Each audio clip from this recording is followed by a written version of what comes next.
Hello, hello everyone. How are we all doing? Here we are for our weekly live stream. Can see some of you are in the chat already. Hello to everyone. Good to see you all. Let us know if you're here. This one's going to be a fun one today, I think. Well, I hope they've all been fun, but this one I think is going to be cool as well. A bit different to what we've done the last few weeks, but yeah, I think it's about time that we did some of the other big man's work. We've done a lot of John Williams recently, but there's probably another. Well, there's certainly another huge celebrity in our industry these days.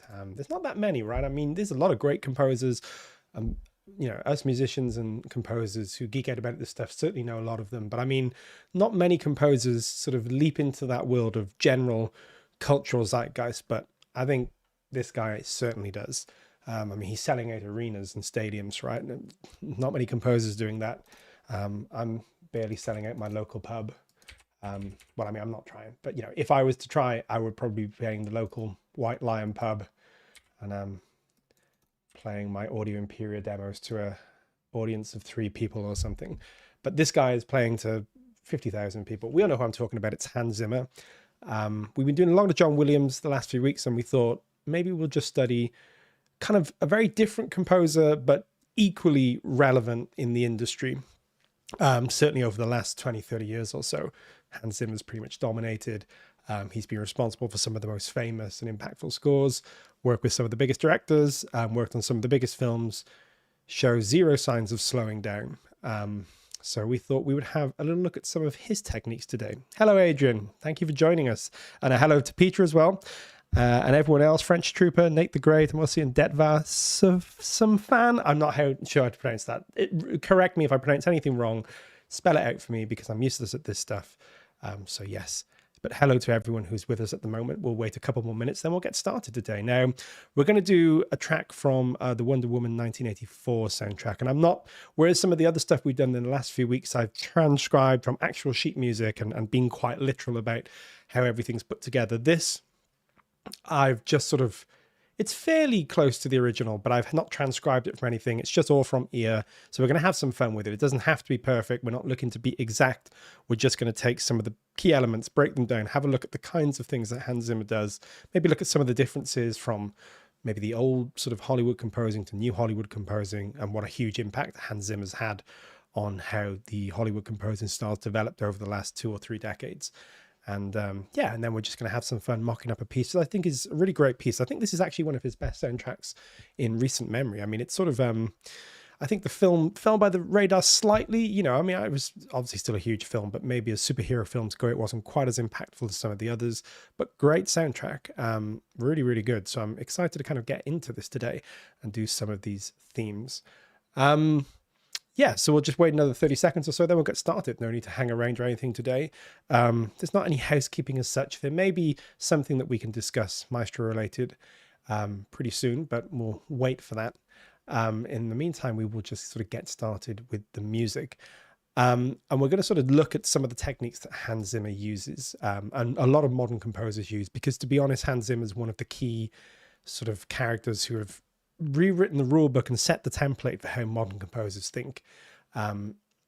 And that's all down, I think, to a lot about the way that we write these days and the kind of tools available compared to someone like a John Williams or a Jerry Goldsmith or someone from that generation where it was really just pencil, paper, and piano. These days we have computers with gigabytes, terabytes, petabytes, probably in the case of Hans Zimmer, of libraries, you know, and we have access to all kinds of incredible musicians, and the world's a much smaller place in some ways, which is great in terms of working to create new styles and things. And I think Hans Zimmer sort of exemplifies all of those ideas, the way he approaches music. So let's move over to our door and we shall begin. And of course, as always, if you want to chat about anything in the chat, please do. You want to ask me any questions, please do. Very often some of the Audio Imperia gang come and hang out with me so we can get chatting about whatever you guys like. Don't be shy. Come in the chat, say hello, ask questions if there's anything that you don't understand or you want us to go through. We're sort of just hanging out. This is never about getting anything done in particular. It's just about writing some music and hanging out, and composers composing together and hanging out together. So let's go over to the door. Here we are with our lovely Hans Zimmer eyes staring at us. They look a little bit ominous from here. I can see them in my screen. They maybe look less friendly when you can just see his eyes. I promise you, let's go back to just chatting. He's a very friendly character. The eyes here may be making him look a little bit more ominous, but he's not. He's just watching over us as we attempt to mock up one of his pieces. Probably isn't watching over us. I'm kind of glad he isn't, but you know, yeah, we're going to just go through. Pronunciation was perfect. I'm so glad. My pronunciation, sometimes we've had some, I've had some terrible pronunciations of people and people's names and nicknames and usernames and avatar names and stuff. So yeah, always feel free to jump in and say, no, you said it wrong, say it right, or there will be consequences, because I'm trying to remember names, because some of you guys are regulars now and are with us many weeks, and that's great. So yeah, I'm trying to remember names, remember people, because I think that's a good thing to do. Okay, so we're going to be mocking up a kind of custom-like version, although it's going to stick fairly close to the original, of a track called Themyscira from the Wonder Woman 1984 soundtrack. It's a great little theme. Starts off kind of synth and sound design oriented, gets into a bit more of an organic kind of sound, but there's always those classic Hans Zimmer synths and percussion and other things driving it. So we'll have a look at some of them. But this is, as things go, actually probably one of Hans Zimmer's more organic sounding scores over the last few years, maybe. But there's still plenty of sound design stuff to talk about. So let me show you the piano sketch. I've kind of done a rough piano sketch. This is not as complete as we've done the last few weeks, but it'll give you an idea of where we're heading with all of this. So here we go.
So that's what we have so far.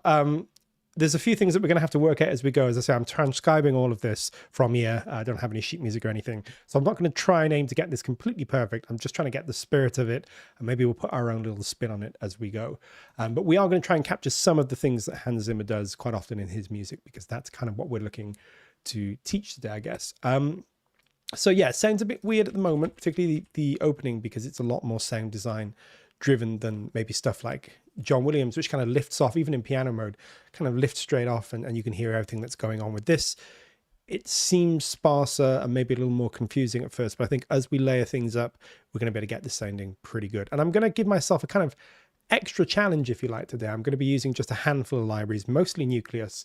We might use a little bit of photosynthesis as well, probably a bit of solo too, and probably some Cerberus, maybe some artifact. We're going to see what we need. I may use my trusty respace here and there just to give it some good cinematic sort of oomph, if you like. But we're going to try and keep, and probably clavier as well, a little bit of trailer pianos, because there's some of that in the original score. We're trying to keep to just a handful of libraries rather than just using everything. And the orchestral focus is going to be on Nucleus, because again, great library. I love Nucleus. I think you can do a ton of stuff with Nucleus. It is a really great library. So we're going to try and just do everything in that today when it comes to the orchestra. And then some of the sound design stuff will maybe use other elements. So let's just very quickly go through kind of maybe some of the differences between older composers like John Williams, Jerry Goldsmith, these kind of composers that come from that traditional school of music, if you like, and then more modern composers. I think, and this is just my opinion, I'm not a music historian or a film music historian by any means, but I think that a huge part of the difference is in the way that we compose music these days. As I said earlier on, people like John Williams, paper, pencil, piano, that's it. And the way that they thought of the orchestra was it was going to be a bunch of people in a room playing together at the same time. The technology didn't really exist to multi-track things up in complex ways. The world was a smaller place in terms of, you didn't have access to musicians from all over the world just to fly them in and do bits and pieces here and there. You certainly had no sample libraries or computers or anything like that. So the sort of linchpin of everything was an orchestra in a room playing at the same time. And how do you get all these instruments to work together? So that's how you created the color, and you had to think much more about how you would really arrange things and get the most out of instruments. And that's why I think the music was more compositionally complex in terms of leitmotifs and interesting figures and things like that, because the sonic palette was much more simplistic. I mean, an orchestra is still an incredibly complicated, set of instruments, but you're limited by sort of brass woodwind strings, the percussion at the back of the room, maybe a choir, maybe very occasionally a synth or something. Jerry Goldsmith used to bring them into the room and have the synths play in real time. Hey, Oliver. Hey, Nishane. Good to see you. Hey, Pecan Records. Thanks for joining us. But yeah, as we were saying, so the way you had to think back then was you're writing on a piano and you're writing for one ensemble that's probably going to be in a room together. No overdubs. You can't think that way. Hans Zimmer comes from a totally different generation and is in fact probably one of the pioneers of the generation of people that use computers to write music. There's a few differences. Number one, he's not from a traditional orchestral background, as far as I know. He didn't go off and study music at a conservatoire, that kind of thing. He's actually from more of a rock pop background, which a lot of composers are these days. So I think that's one way you think differently. You're thinking of arranging in a different way than you would an orchestra. He's also, of course, much more familiar and proficient with computers and sample libraries and things like that. That makes you think very differently, because suddenly the orchestra is just almost one instrument or one small group of instruments in a much larger group of potential instruments. And you can introduce things, and layer them up in complex ways. And that completely changes the way you think. Suddenly the orchestra doesn't have to be one group of musicians in a room. You could do short strings, long strings, short brass, long brass. You can have percussion that was recorded in one part of the world, or percussion that's from a sample library layered into something that you recorded in Air Studios or Abbey Road or something. You have access to musicians that can record remotely, so you can get some incredible, whatever it might be, cellist or deduct player or something to come in and remote in and play things for you. The general thing is, I think, whereas compositionally things have become a bit more simple, and I don't mean simple in a bad way. I think some of the greatest music on earth is very simple, but the sound design and the layering and the arrangement of things has become much more complex, and that's given us a much wider sort of variety of sounds and sound sources. So we're going to sort of have a little look today. I think, as I say, this score hits the sweet spot between using the orchestra as an orchestra, but it still introduces a lot of the modern stuff that goes on. Yeah, perfect timing, guys. Just woke up. Well, thank you for joining us. Hopefully we can start your day off well, but maybe not. Maybe I'm going to butcher this Hans Zimmer thing, but we'll hopefully not. I think we're going to be fine. Okay, so where to begin with this? Because it's kind of, it's one of those, it's kind of almost hard to know where to begin. Maybe at the beginning. That sounds a bit weird, but you know, let's just maybe start at the beginning. I'm going to copy the solo cello line that I have here. So let me show you the solo cello line. Let me start by overlapping these notes because I'm going to definitely want overlapping here. Hey, Isaac, thank you for joining us. So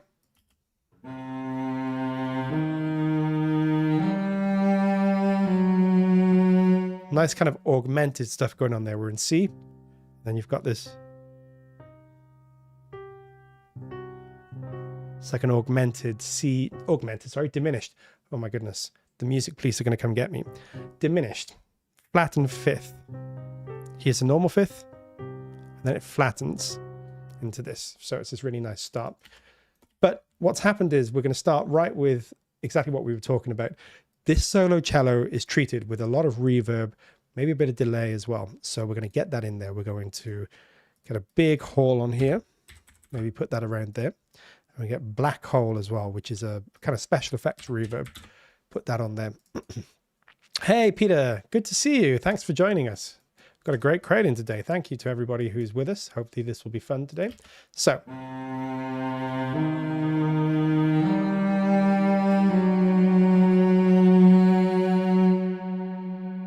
So instantly we have this one cello, you know, 50 years ago, 60 years ago, it would have been very hard to make this sound big like this, as quickly at least anyway. These days, few plugins, few sends or whatever you're doing, you can instantly make something sound huge. So that's why these kinds of more interesting sound design sources come about, because you can just play around with this in your computer, you know, and you can see what sounds good. We're going to want to put some kind of pad with that, I think. So I can pretty much mute this cello. And then we're going to want a pad. Now, I can't remember what the pad from the original Themyscira sounds like, but that's not the point. We're not trying to imitate that exactly. I kind of know what it's going to sound like. Let me bring up photosynthesis, since this is one of the libraries that I said I was going to use today. This might take a second to load up. Here it is. Let's see what we've got.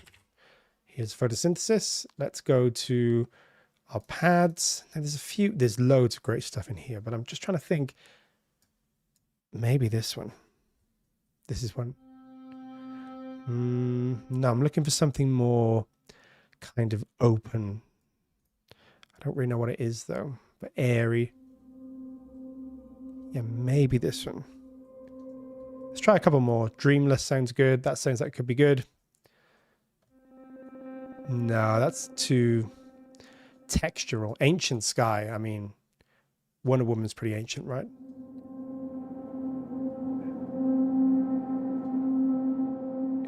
Could be that one. Let's just maybe layer that in, see what we think. When I say Wonder Woman's ancient, I mean what are they even called? I'm so terrible with comic book stuff. The Themyscirans. I don't mean Gal Gadot. That would be cruel. I think she's younger than me.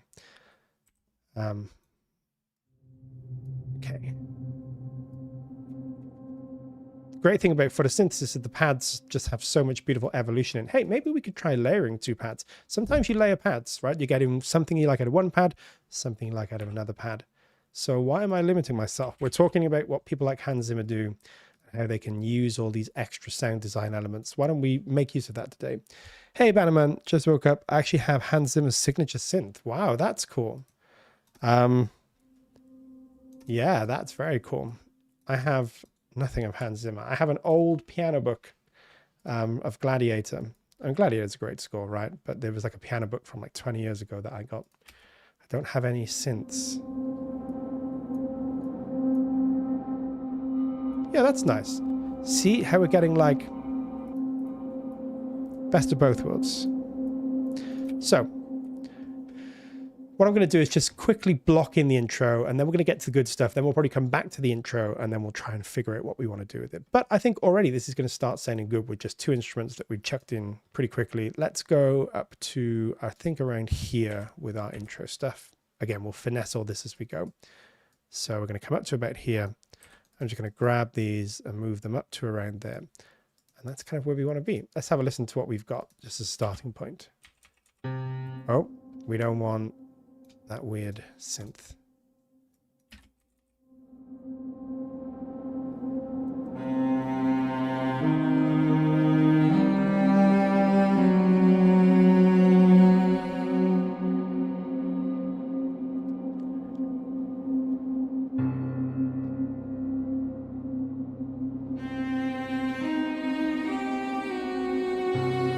Cool. So we're getting somewhere already. Peter says, I got a number 3 crown. Hey, look, we got some crowns going on. I hadn't noticed these before. This is cool. And yeah, it does sound a bit like Gladiator, doesn't it? Yeah, it's, I mean, photosynthesis, yeah, if you want to get Zimmer sounds going pretty quickly, photosynthesis is a good bet. So what I'm going to do is, I know that I'm going to want these on some kind of trailer piano, and lo and behold, we have Avio, which is a fantastic trailer piano. Let me just, you make these beats so I can make this easier for myself. There we go. So I'm going to cut this out, and I'm just going to put it on clavier, gravitas. Then we're going to find something. Now, if I remember rightly, the trailer, the the piano sound is quite heavily treated and processed in this. Let's just find something we like. That's kind of cool. No. I think we're going to want even more.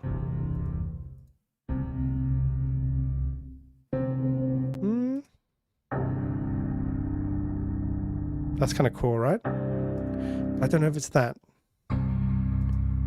Ooh.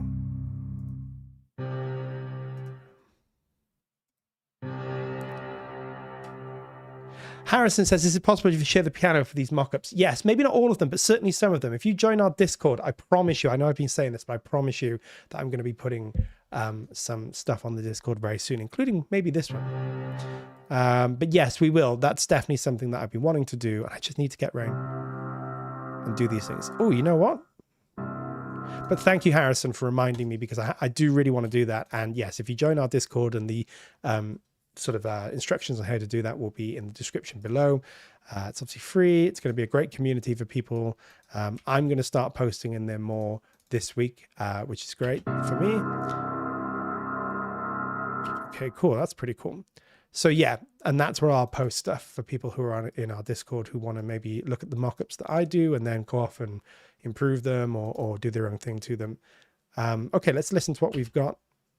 Let me just make sure that doesn't look exactly. There we go. Do I have my... Oh, didn't have my snap on, so it's going all over the place. There we go. That looks better. So this is what we have so far. No problem, Harrison. Yeah, it'd be great for you guys to see what you do with them.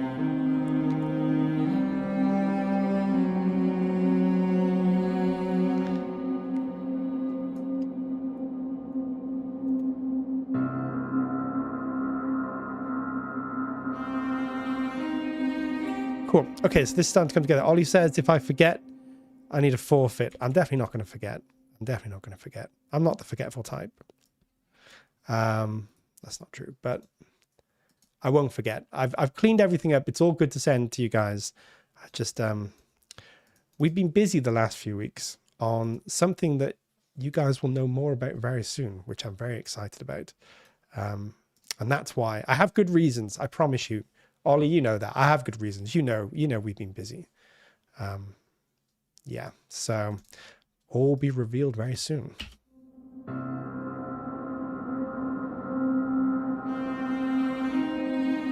Now what I'm going to do is treat that in a minute. We'll come back to something.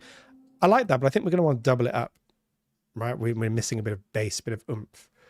We can get that in by just finding something that has that. And I heard something earlier on. Was it this one? The Bantui. Yeah, I think that's cool. So maybe if I just bring that up.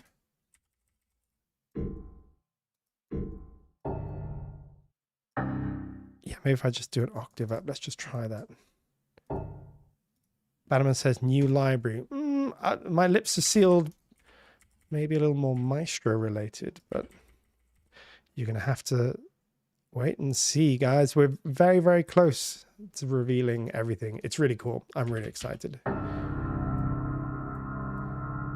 And I'm just going to splash these in some reverb too. Maybe some black hole, but black hole, you kind of don't want to get too crazy with it. And maybe some hall for the deeper one.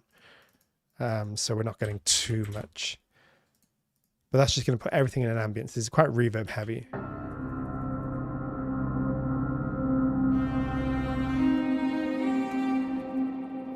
Yeah, it's true. It's all been going.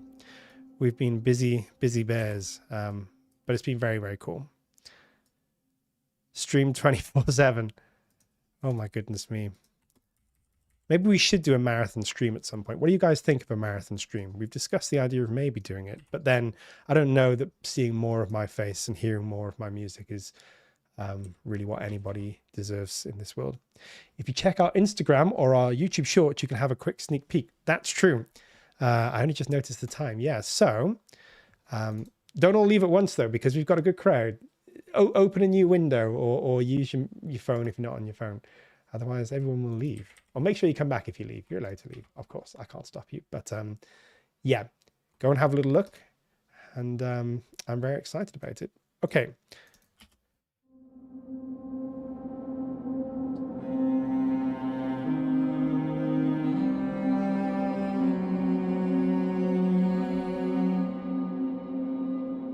Starting to get somewhere.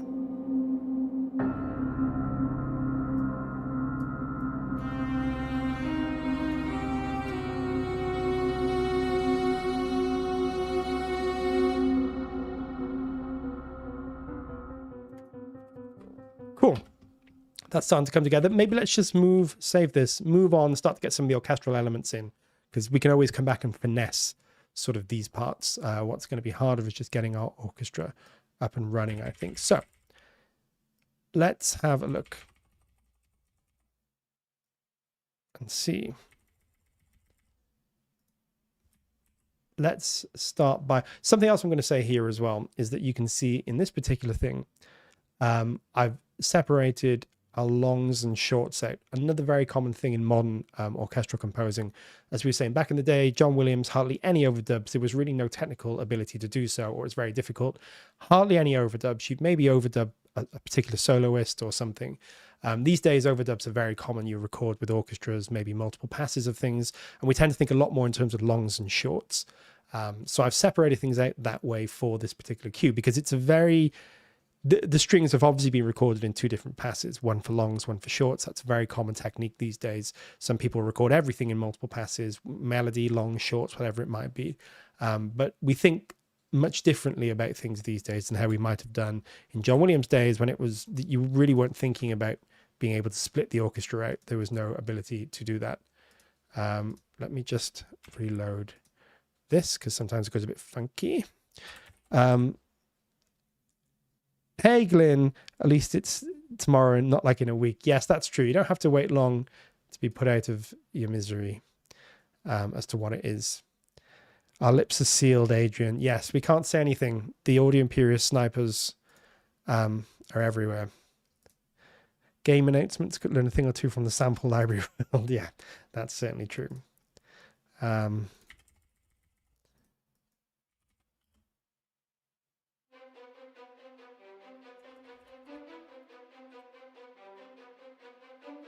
Okay, what we're going to do is we're going to make that. Let's just copy all that up there for now.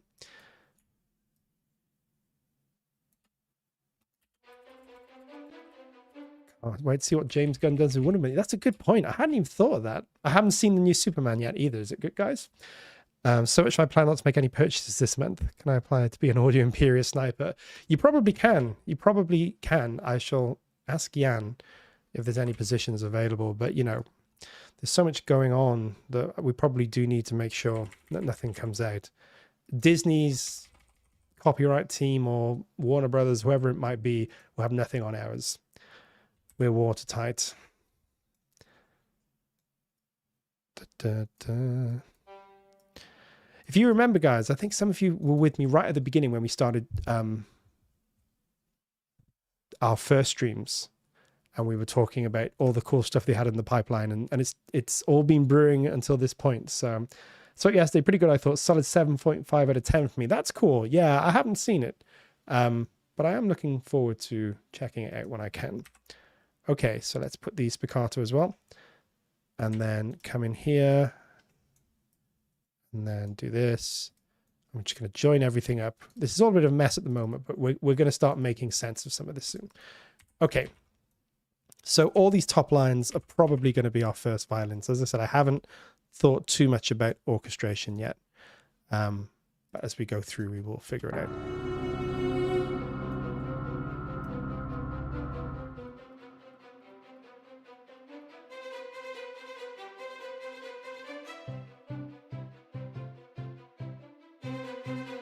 Starting to come together. Okay, so let's take all of this stuff out. It's worth a watch. Wife and I came out of it and had the polar opposite views, rather subjective. Which one of you liked it and which one of you didn't like it? Yeah, I'm not sure what I'm going to think of it. I mean, if I'm honest, please don't judge me, guys. But I'm not the most massive superhero fan of all time.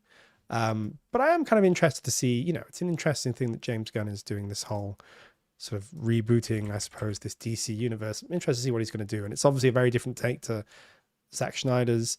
So it's going to be cool to see what happens. So we're going to want to end that.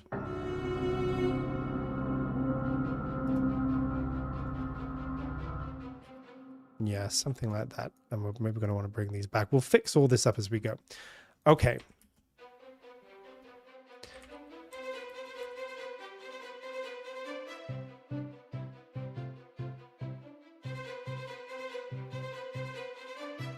Starting to get some of that. So what we need to do is copy this into our low strings now. So let's just do that. Let's take it from 18. Let's go to our cello shorts here.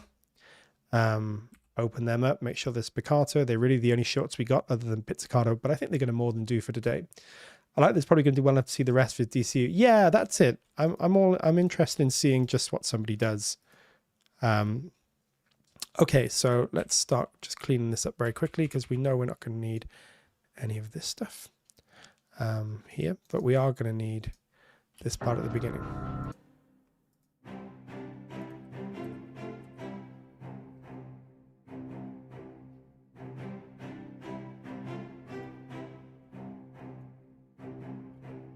Cut those two out. Okay, so we're starting to get somewhere with this now. I don't actually think there is basses in the beginning. I think it's all going to be synth bass.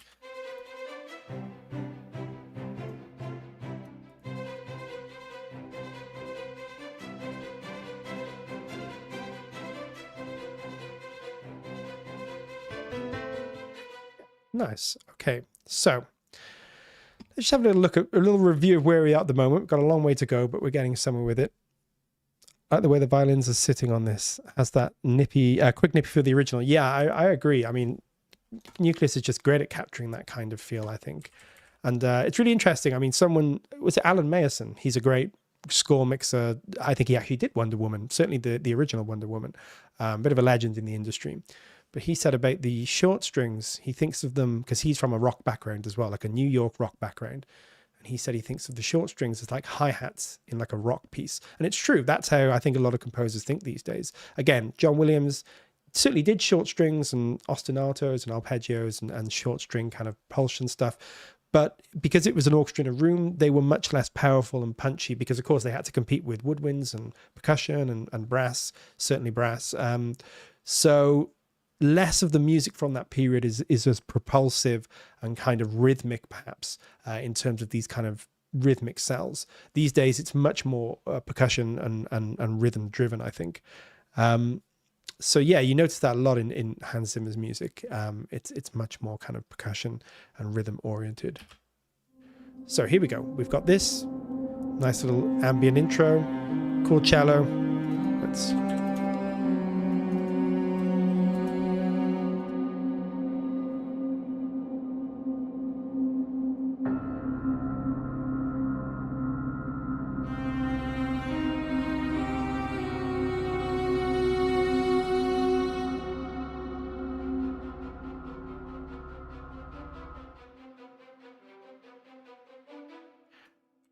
That's good. I'm just going to keep those pianos going.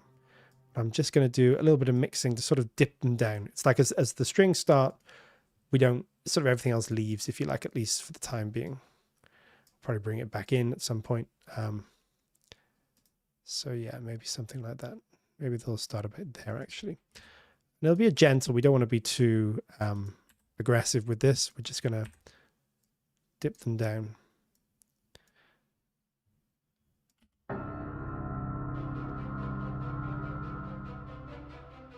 Something like that. We'll fix up as we go.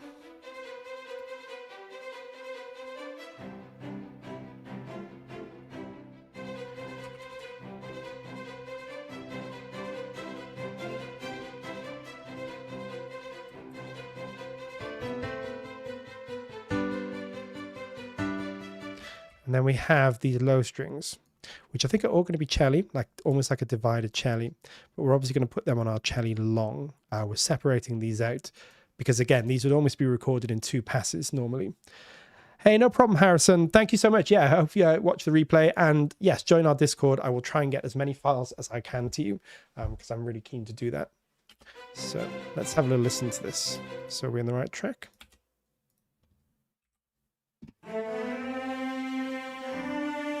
Do you know what we could do here? Why not? Let's do this. Let's take our top line here. Oh, none of this, none of this. Let's take all of this out. This is a little technique I like to do sometimes. Take all of this out. There we go. Now we'll grab all of these. We'll overlap everything a little bit just because I like to do that to make sure. I think our legato works without overlapping, but I'm old and do it all the time. So we're going to duplicate these, but we're going to have one maybe just be the sustains. Let me see if I can load them. Having issues with loading my contact occasionally. So sorry about that, guys. But that's easy enough to fix. We go nucleus. We want our cellos, pop them in there, and then we'll make these sustains. I see the Renaissance axe compressor on the shorts for Wonder Woman. Yes, that's a very common technique. I think that he uses the Renaissance axe, and I think he uses a lot of Puig Tech EQs. And there's actually a Q-based Puig Tech that I want to use today. They've done their own version of the Puig Tech, so I'm going to try and use a bit of that. Okay, here we go. So here we go. I'm going to take, what did we have in the original there at the top here? Yeah, just the 2. Cool. So I'm going to take this top line out and the others.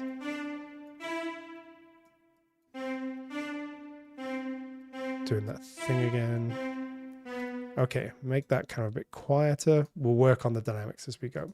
What we should get now is a bit of realism in the top line. If you listen, we're going to get the legato. I actually put it on legato, that is. Did I have it on legato? Yes, I did. We want that to be sustained. Cool. That's all good. And then, so together we're going to get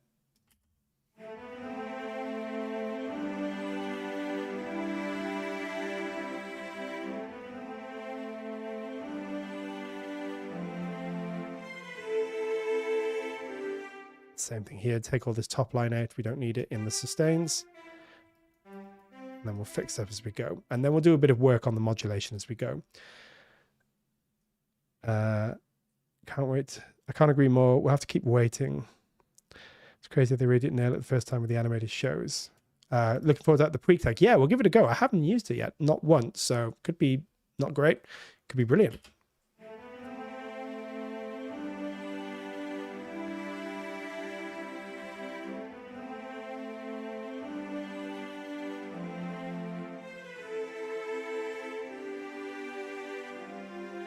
Nice. And they're going to be doubling the horns. The horns are going to sound really nice.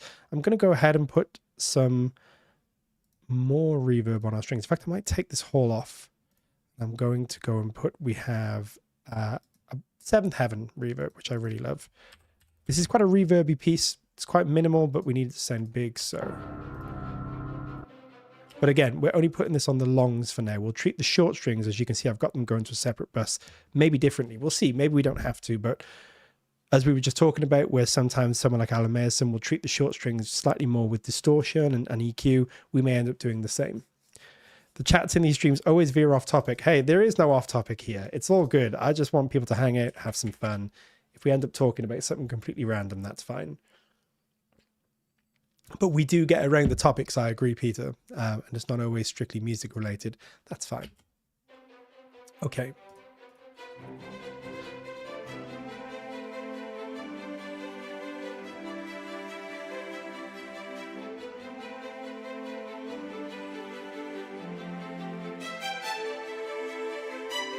We'll fix all that. Don't worry. It's all sounding a bit weird at the moment. As we keep going through, we'll make it work.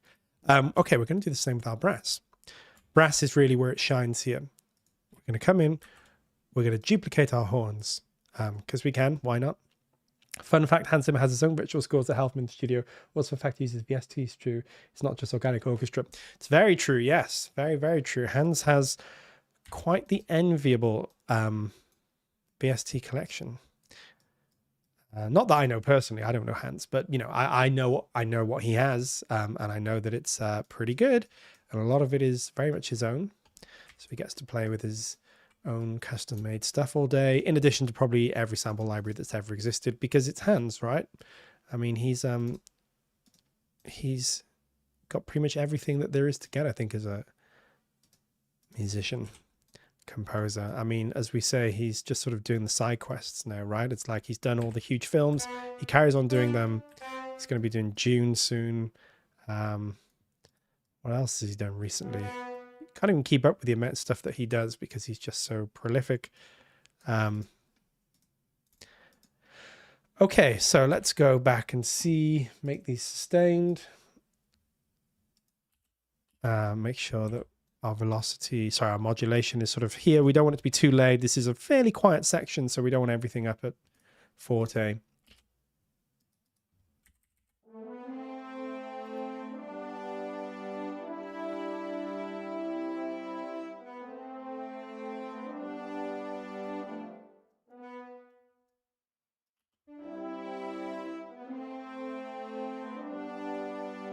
And then we want to get rid of all of these.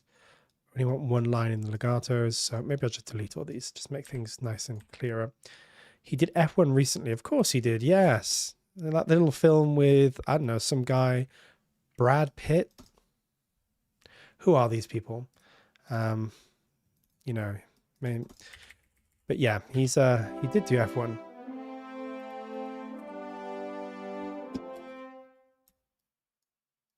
Cool. I know at least Jan. Adam, were you there for the Diamond in the Desert concert? I wasn't, unfortunately, no. Jan may well have been. I'm actually not sure, but you're probably right. Jan does like his film music concerts, and he's been to some quite good ones.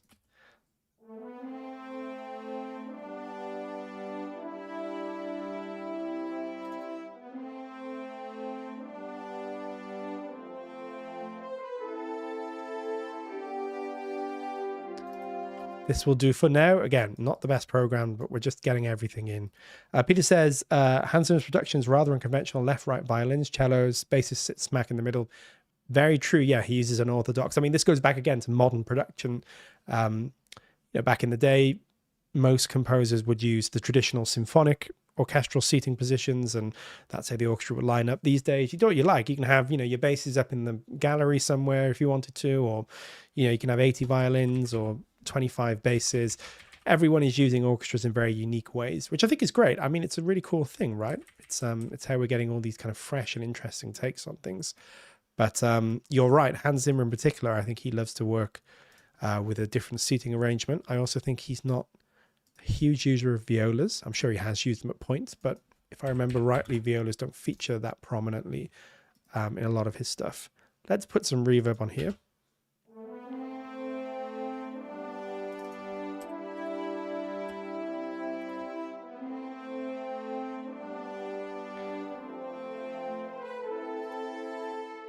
The only downside is that every VST producer Hans Zimmer is over 100 to 200 gigabytes. Yes, I think he likes his mic positions. I mean, yeah, I'm pretty sure Hans can afford as many SSDs as he needs. Some of us are not quite so lucky. Hans, if you're watching, I mean, he must watch this, right? How else would he learn how to write music? If you're watching, let's have some lightweight libraries. Let's just have a one mic position library. Can you do that for us? Okay, let's mute these for now.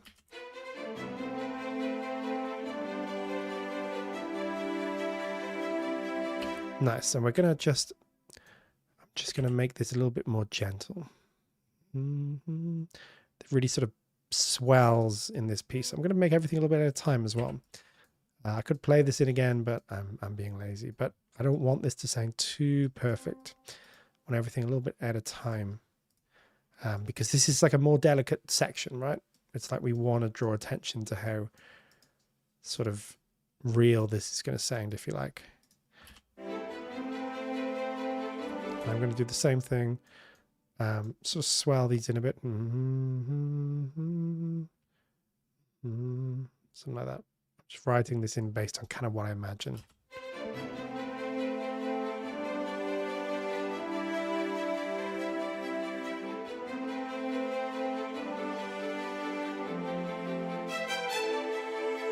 Cool. What I'm going to do is come in and take these string longs out. They're going to be long strings, but they're obviously not featuring in this section here.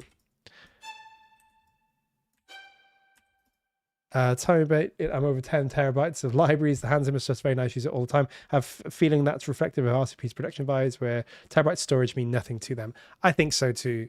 I think so too, Peter. I've never been to RCP, but I do know some people that have had, and I think they've got quite the tech going on there. So yes, I'm pretty sure that there's not too much worry about hard drive space. Whereas me, I'm like every other week having to look, do I use that library? Maybe I put it in this hard drive, you know. I don't think Hans Zimmer's going through his hard drives and trying to figure out if he needs to keep something or not.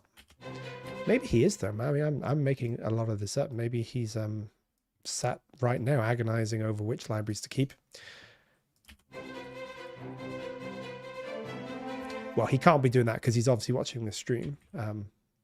So he's not doing that right now. But after the stream, which is the first priority of the day, he'll probably go off and agonize over what sample libraries he wants to keep on his hard drives.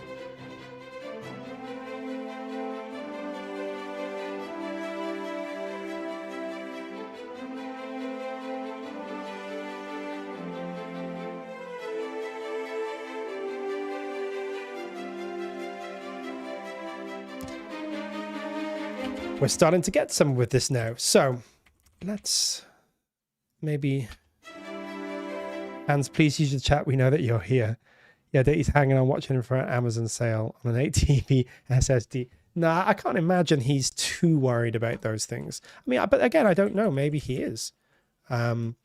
He's almost certainly watched the Audio Imperia teaser and is very excited about the new Audio Imperia venture. No doubt about that. He's probably cancelled whatever he's writing today to try and figure out more about this teaser, what we're doing.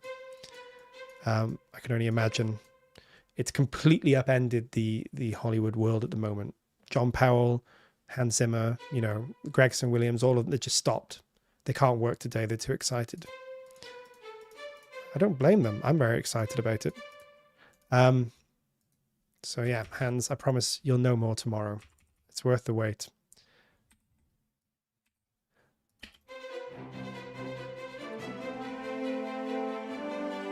So just back all this down a tiny bit. I'm not going to worry too much about programming these just yet, but just try and get the sort of the zones for the velocities here. Hey, Cosmodium, a bit late to the Hans Zimmer concert. Don't worry, it's Hans Zimmer live, but I've hijacked it.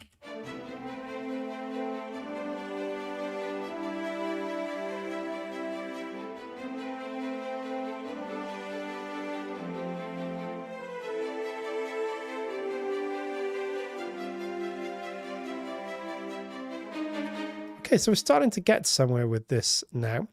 I am going to use woodwinds as well. There's quite a lot of woodwinds in the Wonder Woman score, more than perhaps a traditional Hans Zimmer score, although he does use them, but sometimes they're not as audible in modern scores. They tend to be replaced more by synths and things, but in the Wonder Woman score, they're quite prominent, certainly in places. Yeah, hey Cosmo, good to see you. Thanks for joining us as always. Yeah, we're building this piece up bit by bit. What I'm going to do next, though, I just want to get this in whilst I'm thinking about it, is I'm going to get the choir. Now, the choir in this does, as we go further through, feature more prominently. Starts off as more of like a motor, like a supporting motor. But I think this might sound pretty good on Nucleus. Again, I'm challenging myself. I'm only using Nucleus, so we've only got the Nucleus choir. But I think that's fine. I think it's going to sound good on Nucleus. Maybe just the altos for now. I've already got the staccatismo phrases. We're going to bring them right down. You know, I kind of want to see a game score by Hans Zimmer. Might make a mock-up. Hey, do that. That will be cool. Do that. Okay, so.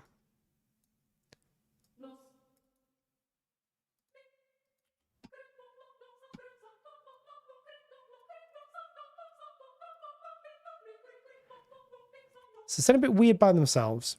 Not going to lie, very often they do, but they're going to sound really good in the mix, I think.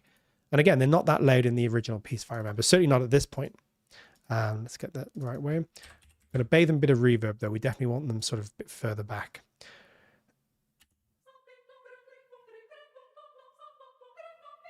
That is true, Peter. Yes, some marcato would be good. Maybe we'll add it if we really feel we need it. I'm going to try and stick to this setup. Maybe I can fake a marcato. I think I can do that.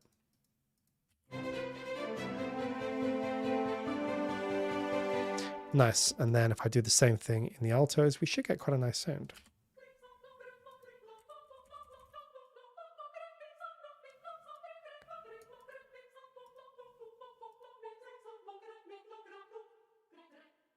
That's cool. I'm just going to pan these a bit. I'm just going to get some more width out of this choir. Maybe, I think it's just women in the choir, if I remember. So maybe we'll pan them left and right, do something a little bit unorthodox, because usually it might be like women to the left, men to the right, and sort of spread that way. But again, we're not bound by anything here. Let's try this. This might give it more depth. Nice. Make them slightly louder.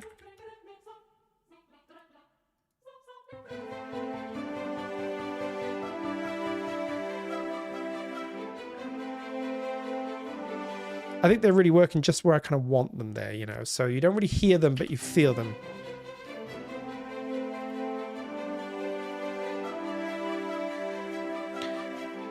They just bring a nice organic quality to things, you know.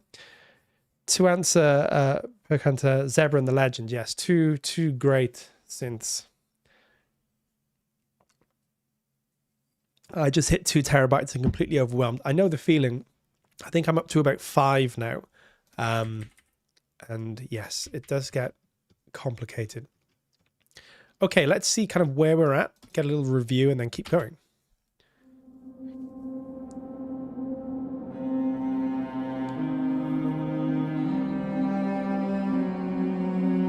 So we have this moody intro, which we're going to fix up and we're going to do some more sound design to it.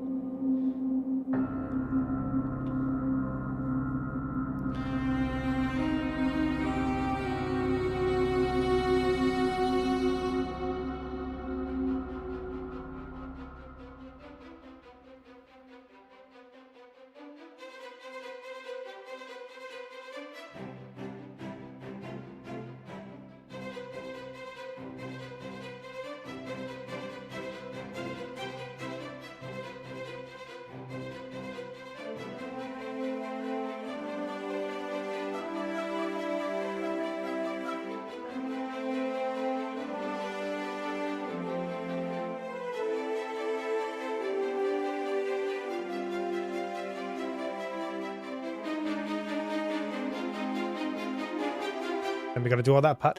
Adrian asked, why don't you sing chorus? I totally could, and maybe we'll replace, but I'm trying to just use Nucleus and photosynthesis and a few other bits and pieces here today. I've got a certain list of libraries that I want to try and use. I'm going to try and stick to them. Just sometimes I like to keep myself, it's more, you know, sometimes fun to almost challenge yourself to use a small number of libraries or something. But hey, we'll see what happens as we go on. But for now, I'm just going to stick to using the Nucleus choir, which actually sounds beautiful. It's a very different choir to chorus. So it offers something that chorus doesn't. But we'll see as we go through. Odyssey 5 chorus is the most epic available. Mod mix is fantastic. Yes, the mod mix is in Scott's mix as well. Scott Michael Smith, Grammy award-winning mix engineer who came and did a fantastic job mixing them. Could you ask 1,000 questions like this? Why not using the timpani, etc.? The answer is because Hans Zimmer needs to be very predictable. There is timpani in this. There's going to be timpani, I promise. And there is in the original, I think, as well.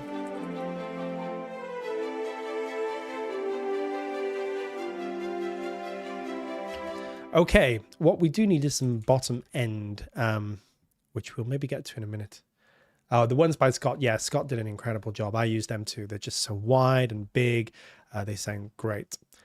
Woodwinds are going to add a lot to this as well. Maybe let's poke a little bit further through and fix up this part. So let's go through. I'm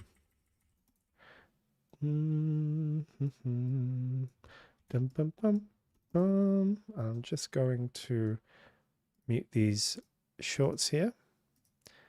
I'm not actually sure why they're there. I'm sure as we work through, I'll figure it out. It could just be. So here we may need to do some key switching. We just need a big Brahm. Just joking. Hey, well, we get a Brahm in there. I mean, yeah.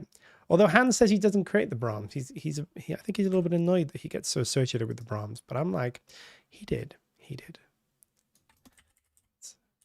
Wishing great streams. The best stuff you can do with nuclear is pretty impressive for its price and how little resource intensive it is. That's true. And that's one of the reasons I love it, right? It's like one of the hardest parts is just getting started with something that sounds good, but is lightweight to use. Because if you don't have a powerful computer, that can really be a problem.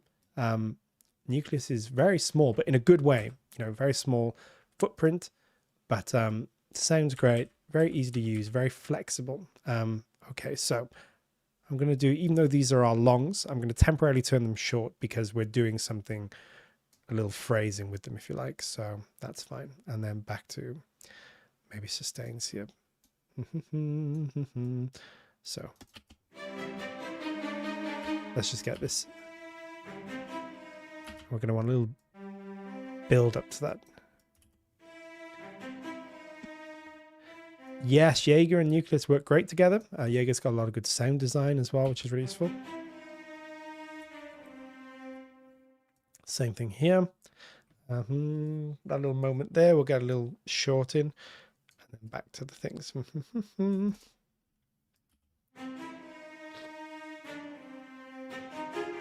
We may do some layering to fix all these in, make them sound sort of more coherent. But to be honest, in the mix, they might work fine. Jaeger's cool too. I think there are some overlapping patches.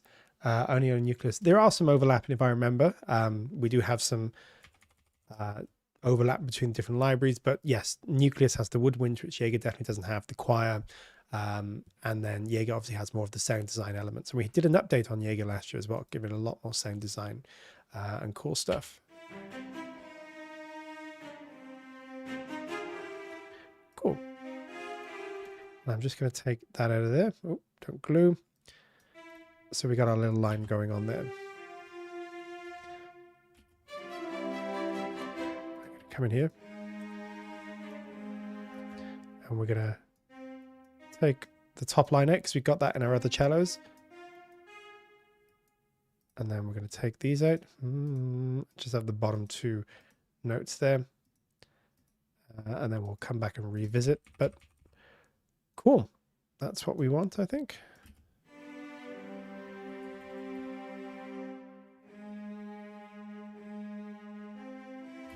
Nice. Okay, I'm going to do some key switching here as well. Why not? So,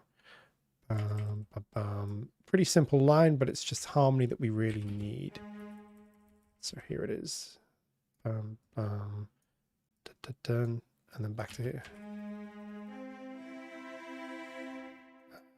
Yes. Okay, so just go back and see. Oh, of course, our cellos are on a different F sharp. So we're going to want to go up here.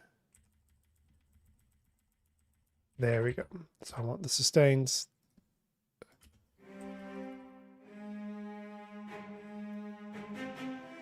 Nice. Peter asks, are the woodwinds in Nucleus also hybrid? Are you going to add woodwinds to Jaeger sometime soon? The answer to that, I personally am not sure. I'm just a humble composer. But I think, you know, there's always a chance. We certainly like to keep things fresh if we can. Obviously, if you have any suggestions, always put them in. We do listen. And yes, we do make changes and updates sometimes. Who's mostly done sound design for Jaeger? I thought I remember Joshua Crispin did some, but not sure if he did all of it. He did. Also, Brian Leach, fantastic sound designer. Very different, but they both did great stuff with the hits and the rises and the downers and things. So as to whether Jaeger will one day contain woodwinds, I don't know. But if you would like that, do let us know. We do like to hear all the different ideas that you guys have. Helps us inform what we want to do, because we've got lots of great ideas and plans in the works for different things, you know, but it does help to know what you guys would like as well.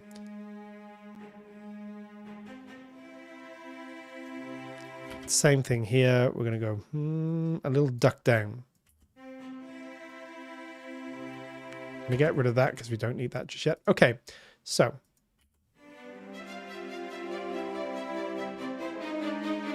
let's now fix this horn line up, and then we're going to be sort of good for getting... Same thing here. All of this is going to be legato, but when we get to this point, we're going to want to go to the staccatissimo a little bit. So here we go. Just back to the staccato here. Actually, no, we'll go to sustain.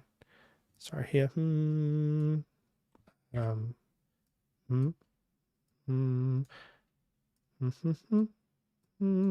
Okay, and then we're going to take this bottom line out because I believe we've got all of that in the other horn. Okay, let's fix all this up bit by bit. They're going to need to be a little bit more gentle.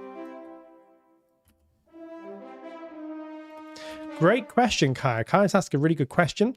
May I ask everyone what their favorite Hans Zimmer score is? Would love to know yours too. Adam, thank you. Well, that's a good question, and I'm not sure because I oscillate a lot.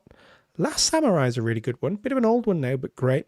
He's done some beautiful nature stuff, some of the Planet Earth stuff that he's done, Planet Earth 2, and there's some older BBC stuff that he did, probably a little before he was known. Gladiator's obviously a classic.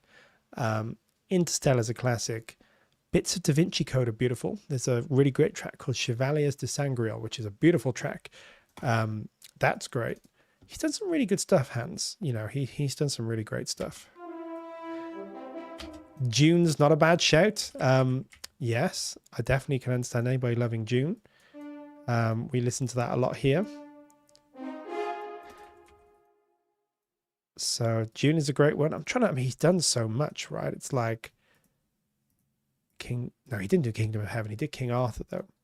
But yeah, he's done loads of good stuff. Modern Warfare 2, Pirates. What Pirates? I mean, Pirates is a classic, right?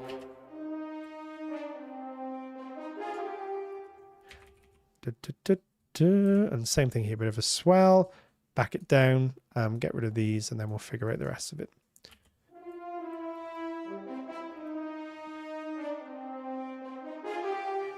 Okay.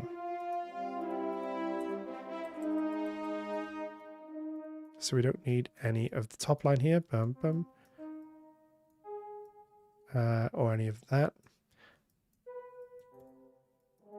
Okay, same thing here. We're going to go in and do a little bit of key switching here. We want all this sustains. Okay. And then just a little moment. Staccatissimo here. Same thing here. We're going to want to bring all those down. Yep. And then and then that's going to be, just make sure I'm key switching these right. Sustain C#1. So yeah, that should be right. And then maybe I just get rid of these. Make sure they're off our plate here.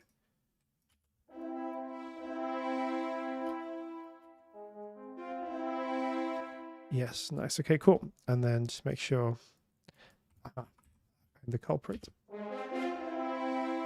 Beautiful. Okay, so this should start to sound like something. Let's have a little listen back.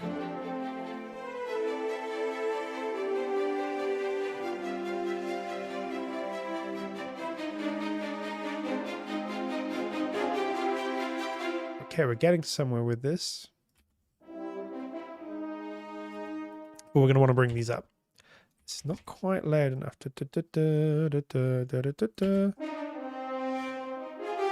Same thing here.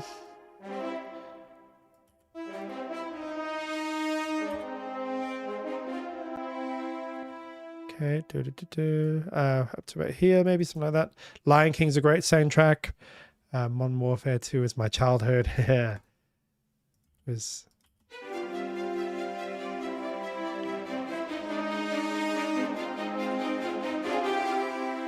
Cool, we're getting there. It's probably a bit much there.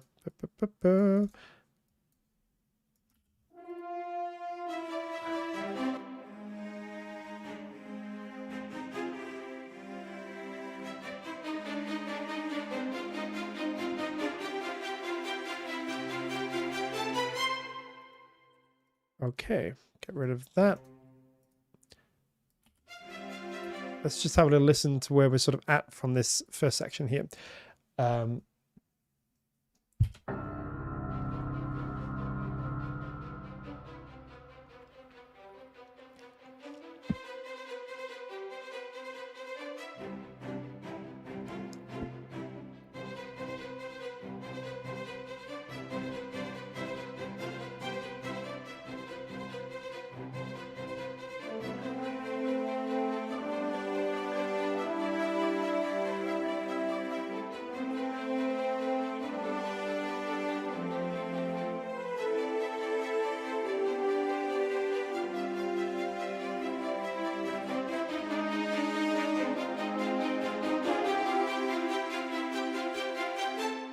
Okay, nice. And I think we don't want to dip too much there. We almost want to swell into that.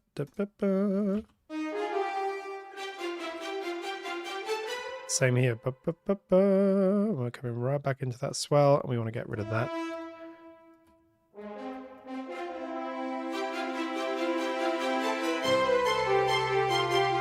Now that's definitely not a line that the horns will play. That's our trumpets.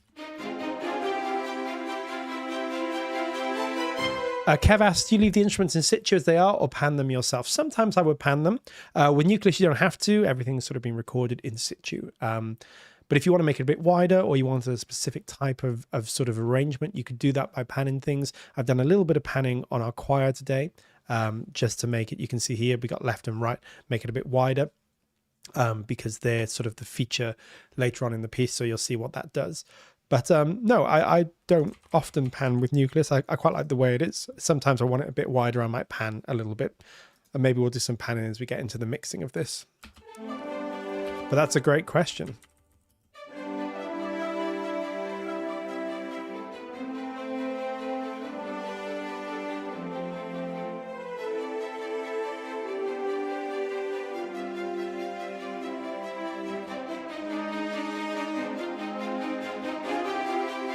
Okay, now let's go in and add this little trumpet line. I remember what this part is now. If you remember earlier on, I was like, why have we got this part?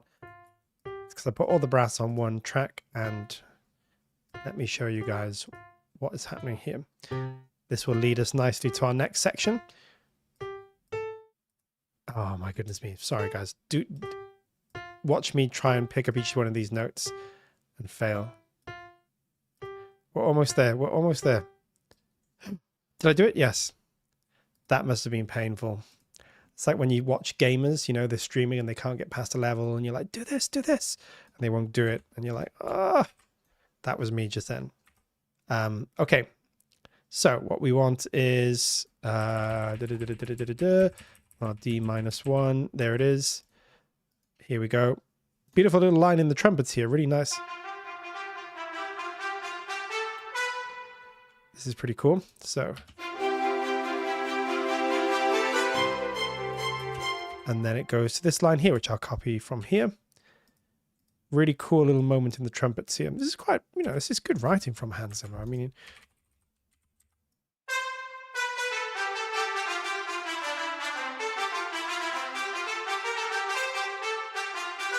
so it does this.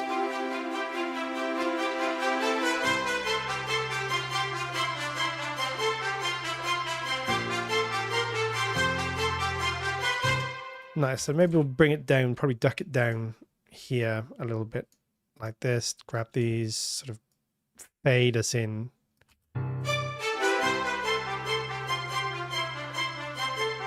Something like that, I think.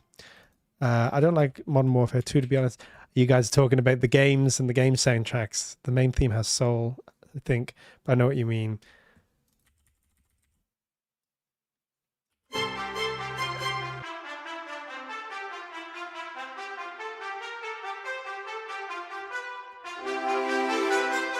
That's where we're going to want to bring in. Sounds a bit weird again, I know, but it's going to work in the mix, I'm sure.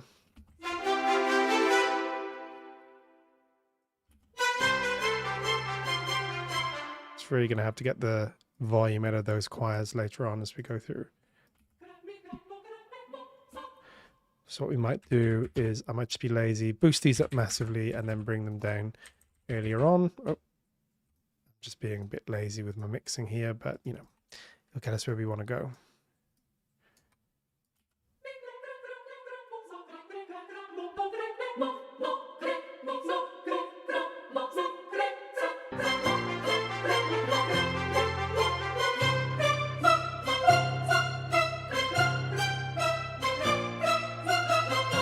Cool. We're getting somewhere with that. That's our trailer piano stuff, which we'll leave for the moment. Okay, let's have a little review. We obviously got percussion and low end to put in, but we kind of have all the motors and melody stuff going on here now. It's starting to come together.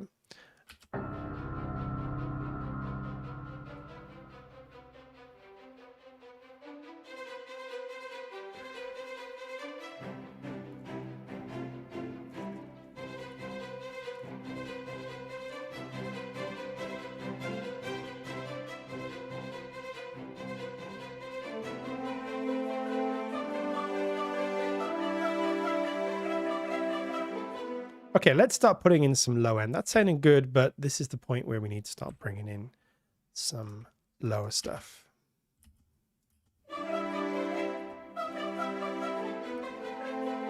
So let me add my modulation in here. We're going to want it fairly, we don't want it too low too soon. Do you see how low, like, you know, this is how simple things make such a big difference, right? It's like this sounds a bit empty as soon as you bring in. Sort of starts to sound like a real piece of music, right? It's like, but I actually think, playing this, I actually think the low strings do something different here. They do. They're playing these inversions. This is lovely. We got this like, what is the...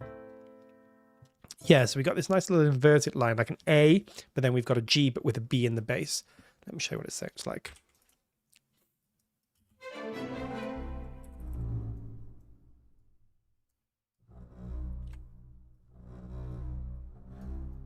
Just sort of fade, you know, bring that up slightly, get some life in that bass line.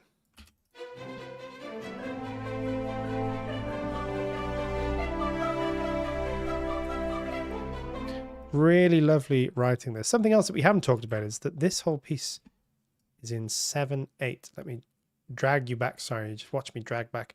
Here we go. 7/8. It's in 7/8. So 4/4 is 1, 2, 3, 4. But 7/8 is 8 notes and 7 of them. 1, 2, 3, 4, 5, 6, 7. 1, 2, 3, 4, 5, 6, 7. Creates this kind of slightly restless feel, but it's got this beautiful kind of rhythm to it. It's really nice.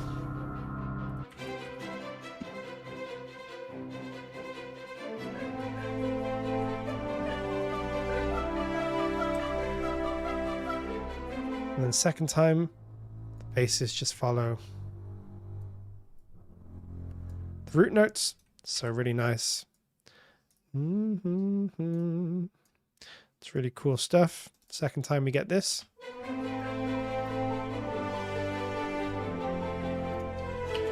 Do you see how you don't necessarily need to add loads of different elements to just start building something nice up?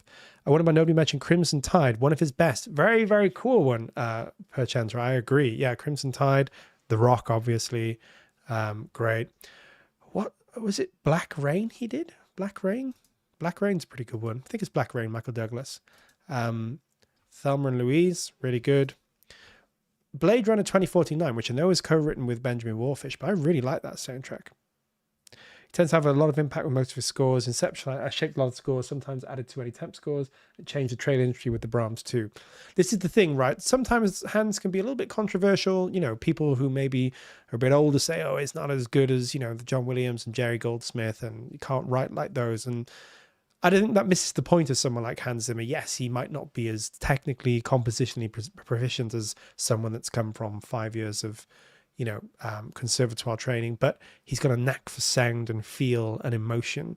And he just keeps, defining films with these really interesting sounds. The organ in Interstellar, obviously the Brahms and the slowed down music in Inception, just these really clever, simple ideas and modern production techniques. And he's redefined the industry. It's like whatever you think, you can't doubt that, he's completely changed a lot of scores. And he's a rock star, right? He's a rock star in his own industry. Hardly anybody else gets that kind of attention.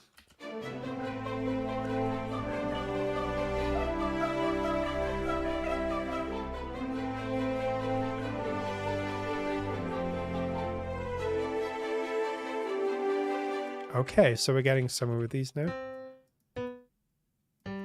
Let me just see what I wrote in my low strings here. Second time. Because these low strings are very important. They're really anchoring this piece. The low strings bring so much life to this. Without them, and the low bass sort of synths you'll see as well.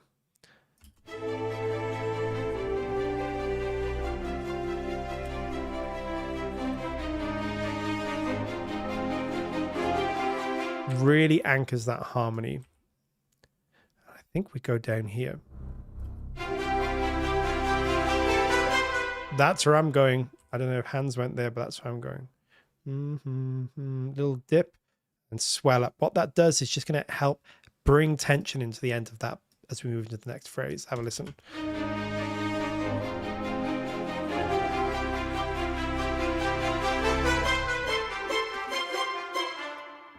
Cool, sounding good. And we're going to want to push those trumpets into the background, I think. So we'll just do a little bit of volume automation. Almost if we're just pushing them back a bit.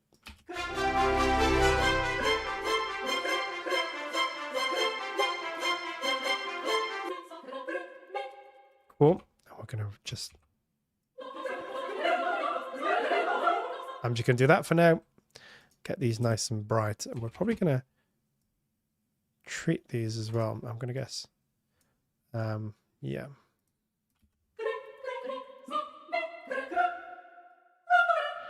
Cool. That's all good for now.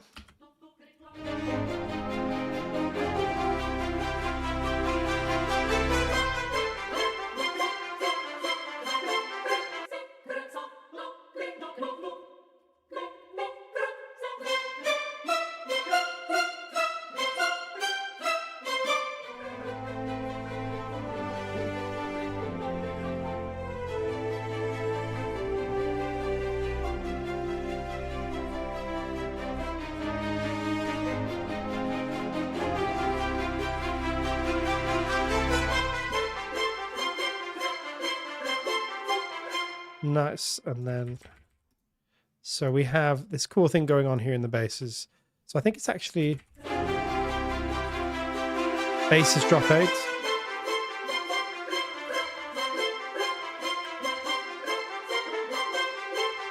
So I think there we have these cool chords here. It's B flat and then F.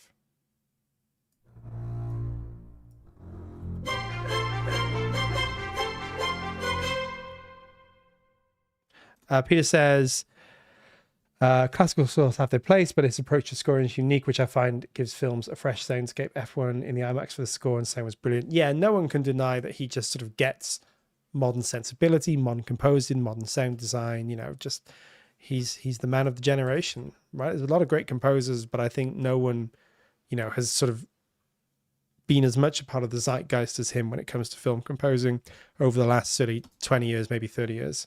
By the way, we mentioned Jerry Goldsmith. Would be awesome to make one of the future live streams about mocking up something from him. I agree. I love Jerry Goldsmith. I think he's underrated. I mean, even though everyone knows he's a genius, I think he's sort of not as well remembered as he should be.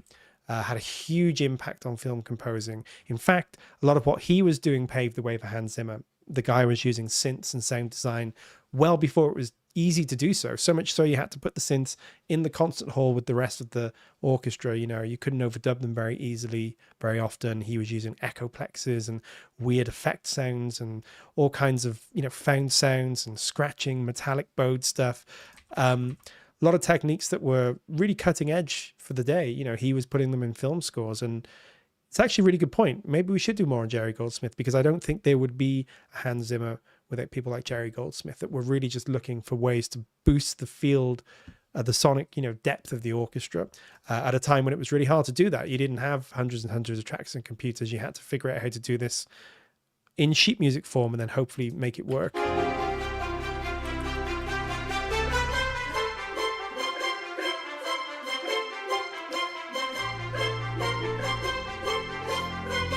Cool. Okay.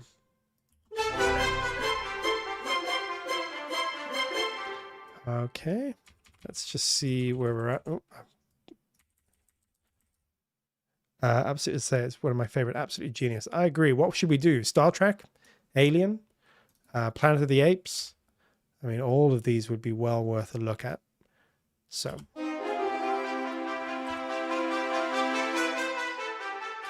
What I think we need to do here is grab. So these cello longs, we don't need the cello to be doing this. Let's do all that, grab all that. In fact, we can just delete all this. Why am I making this difficult for myself? The cellos are not playing this line. They're going to be playing a different line. So we don't need any of that in the cellos.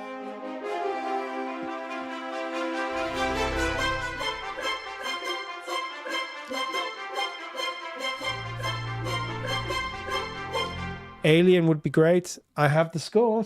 I have the score. We can get right deep into it if we need to. I would love to do something from Alien. Quite tough to mock up that stuff because it's very organic. But hey, let's give it a go. Gremlins? Yes. There's so many good scores. So many good scores.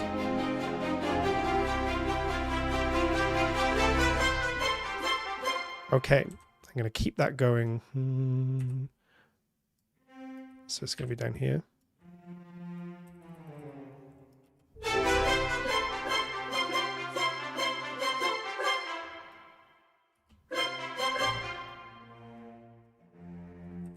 Okay, we're building this up bit by bit.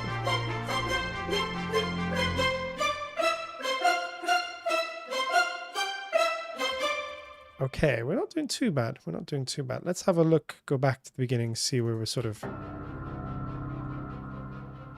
Mummy would be great. Mummy would be brilliant.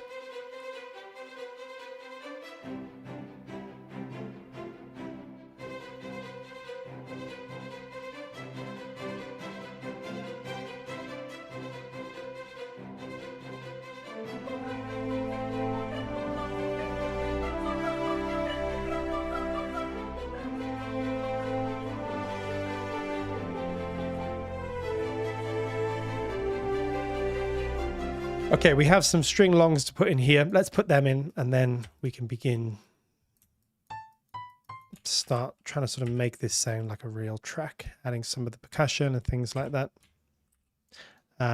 Let's just make these, they're going to be legato, I think, by default. Let's just make legato. Make sure we got everything. See how much emotion those strings just add. Nice simple line. It's pretty much in the background, but it really just adds a lot of weight to the line here.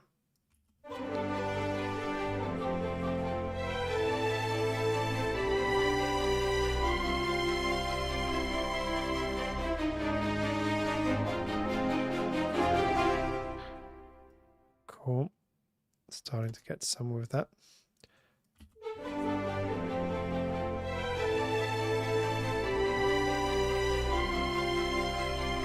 I'm just going to push those longs slightly into the background.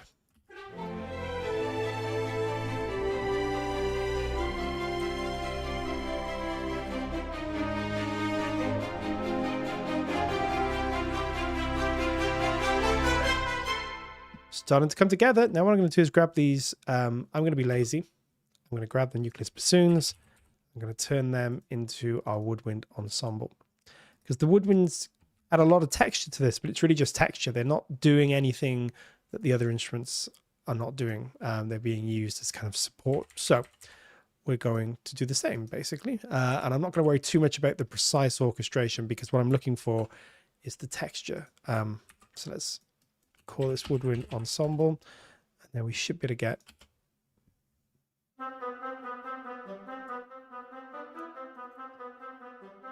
And then I'm just going to copy this line over, because this is probably what the sort of flutes and oboes would be playing up here.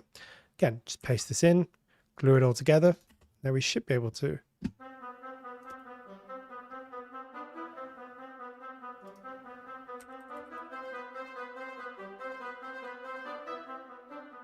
And then we can just glue this line in. And then we should just be getting pretty much everything the woodwinds are doing pretty quickly and easily. Now, do you know what I'm going to do? I'm going to do this for fun. We might need to do some woodwind longs, but we'll get to that point if and when we get to it.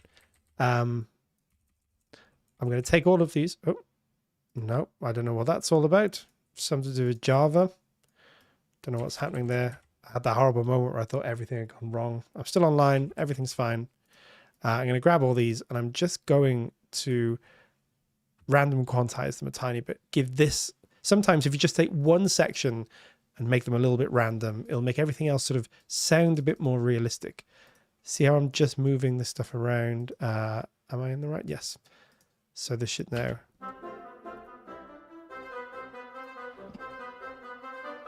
So this should add a lot.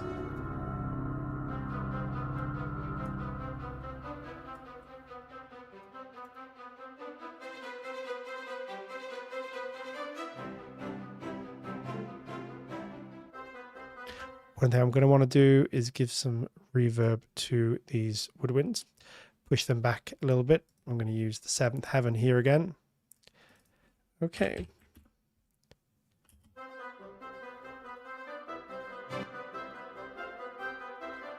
Nice, yeah. Okay. I'm just going to use a free plugin called Proximity to push them back.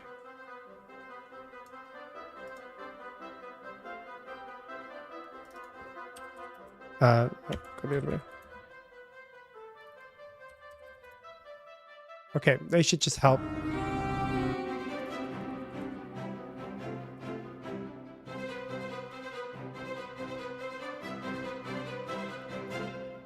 Some of these lower lines here, we're just going to grab all of these, lower them in velocity, just so they're not quite as loud.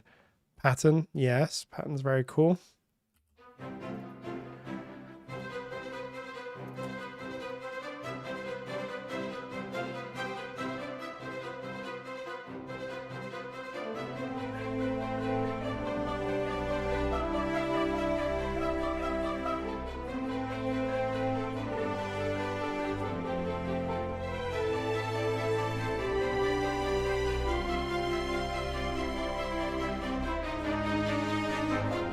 We're going to do the same thing here. We're just going to basically duplicate this, make this our woodwinds longs, and then we're just going to copy and paste the long stuff that's happening into the longs. So all we need to do, I think, we're just trying to get the texture of that woodwind.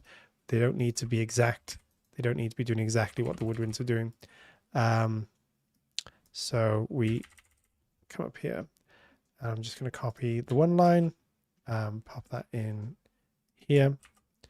I'm going to copy the other line and pop that in the same place, glue them together, and then we should have pretty easily and straightforward.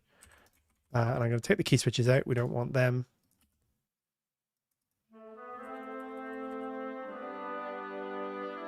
I'm just going to thin them out a little bit with something neutron, just the one I normally use, simply Q, nothing special about it. See what it's done? Just help to sort of thin them out a little bit.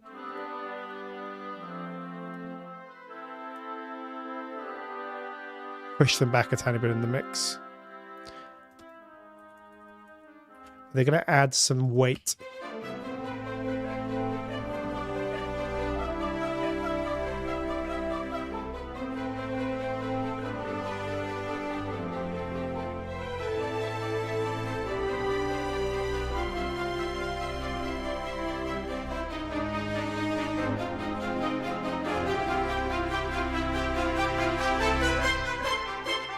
Cool.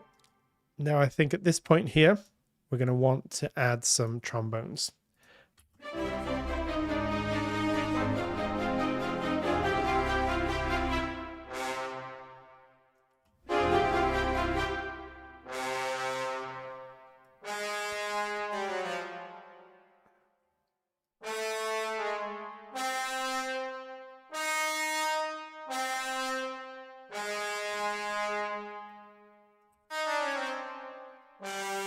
Something like that. But they're going to be quiet. They're going to be too loud. And then right at the end, we're going to swell them to get louder. So they're going to be a bit quieter at this point. Some gaps just to sort of make them a little bit more. Let's have a listen to them in isolation, see if they sound okay.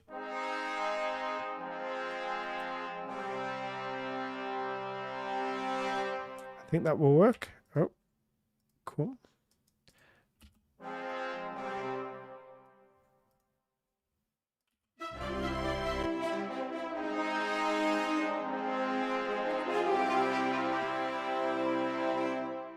Okay.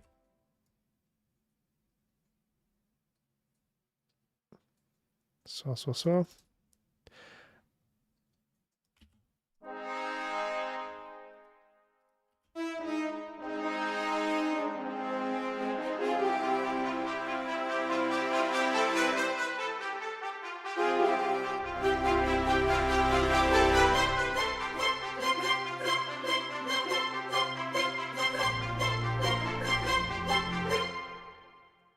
Okay, bring them down a tiny bit. And same thing here. Going to make them octave lower. I think we're going to make them an octave lower too. I'm not going to worry too much about precise orchestration today. We're just going to get the feel.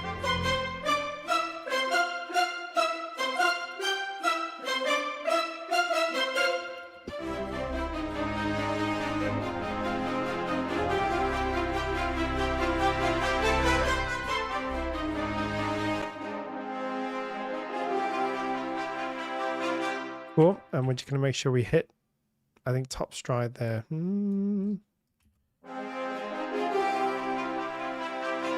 Same thing here.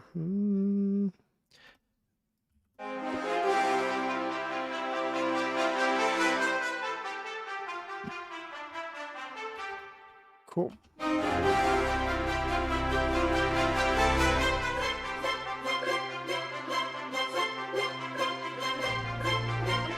We're going to put this in the horns, I think. The horns are just going to gently support what's going on in the vocals, obviously an octave or so lower, because they're not going to be able to get that high. Let's grab horns.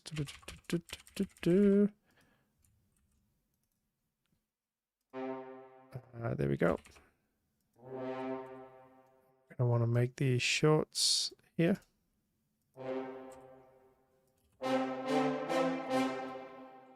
So actually, we're going to maybe invert that.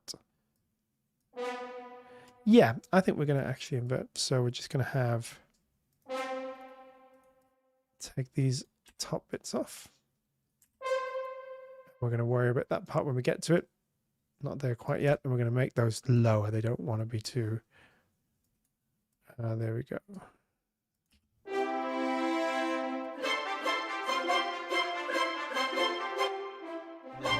Yeah, they're just adding a lot of support for those vocals, which is good. Hey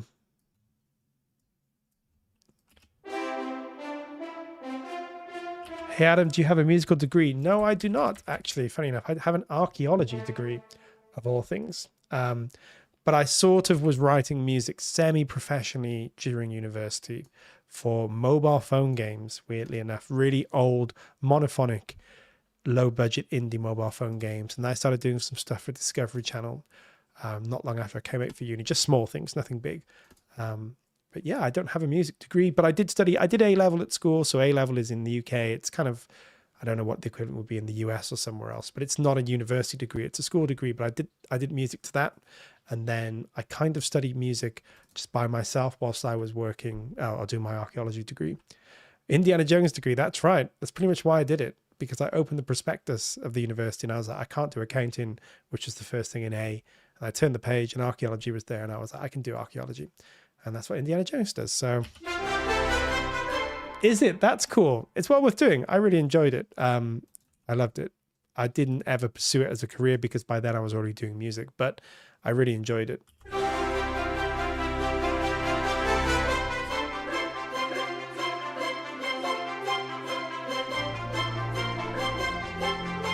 Cool.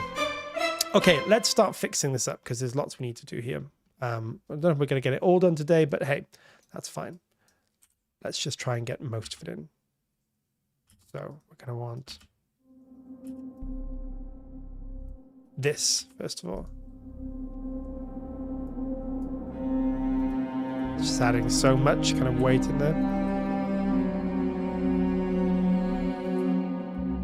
I think we'll actually have it up here.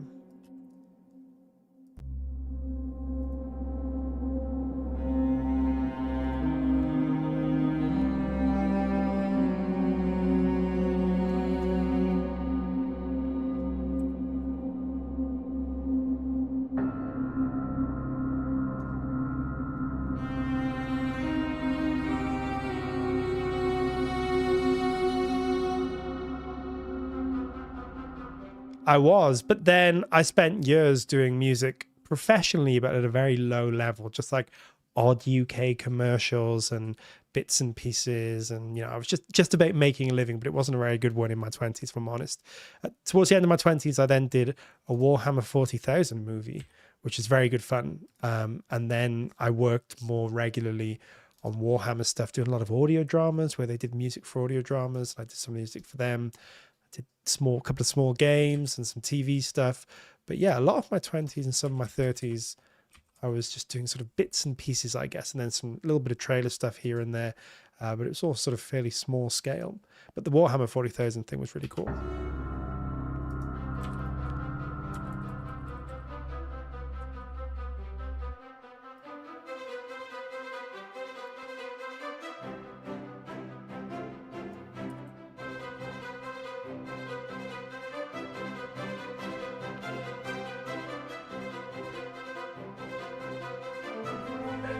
Okay, so I'm just putting a sub bass in. Hans Zimmer uses sub basses loads. I mean, most modern composers do, but Hans Zimmer, huge proponent of them. Interestingly, Hans Zimmer occasionally pops up on VI Control, which is a well-known musician's sort of forum, virtual instruments forum. And he's talked on there about how he programs his sub basses. Pretty simple, not too different to what I've done here.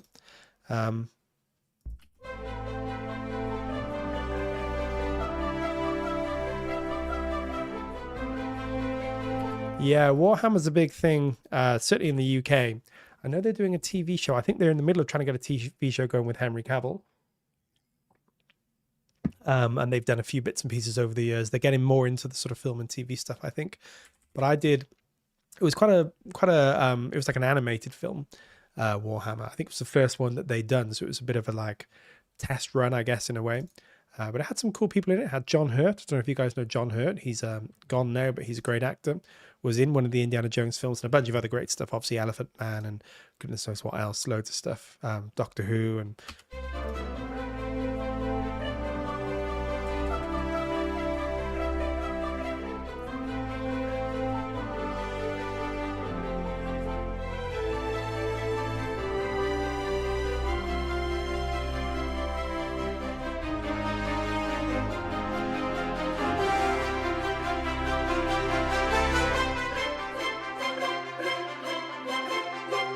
Okay.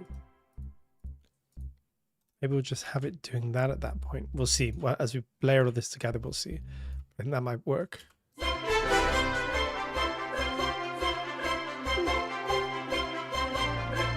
No, we'll just have it playing. I think we'll have it holding.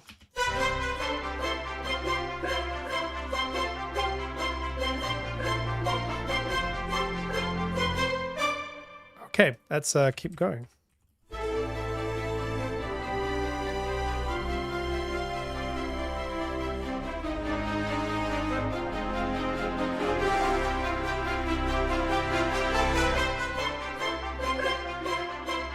Now, I'm going to use one non-audio Imperia instrument today, tambourine, from our good friends Native Instruments, but I just think we need a tambourine here. I think we really need it.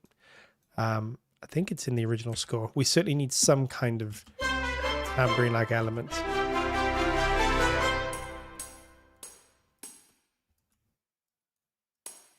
So this is what I'm going to do.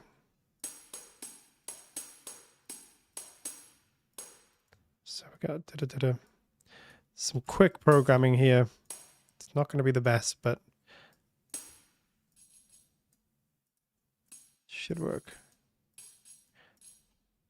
We'll make those a bit quieter. In fact, we'll sort of individualize these a bit.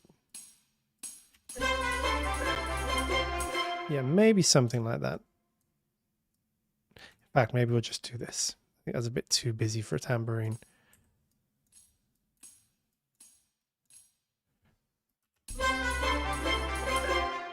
Cool. And are we in? Yes. We have this set up wrong here.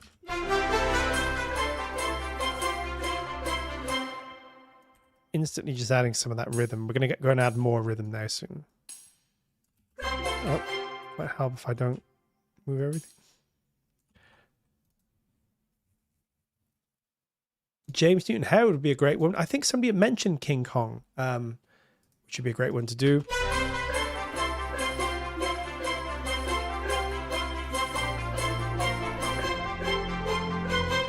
Cool. We'll just sort of keep them there for now.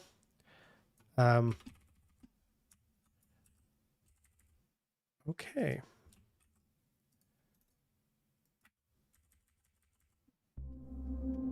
Okay, let's start trying to fix up this intro a bit and get this moving like a real piece of music. So we have this.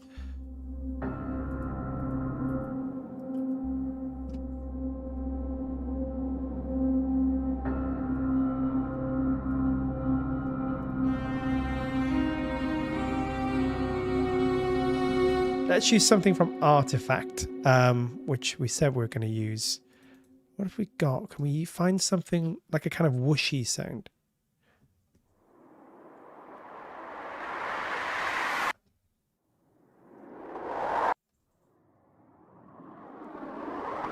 So this might work. Look what I'm going to do here. I'm going to... Sounds a bit weird, right? I'm going to do that. I'm going to export it to audio. And I'm just going to whack some huge reverb on there. Maybe not necessarily huge, but just pure reverb.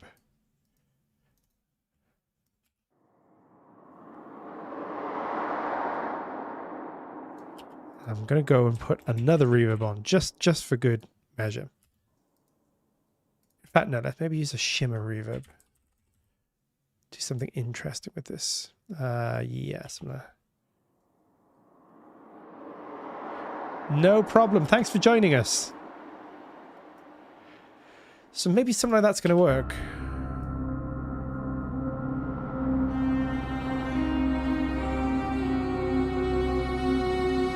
Do you see how that just adds, again, Hans Zimmer, lots of sound design elements. Something like that adds without, with.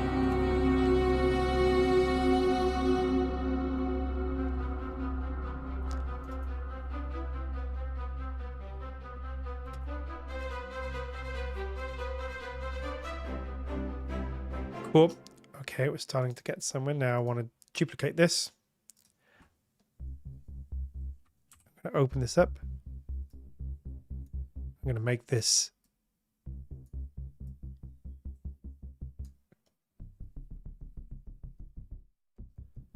something like that. Come in here.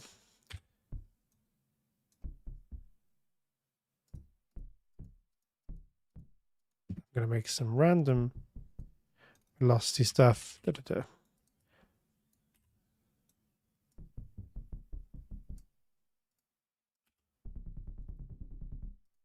Okay. This is going to give us some motion, but kind of subtle, right? It's not something you can really hear, or it's not going to be something that we can hear super well.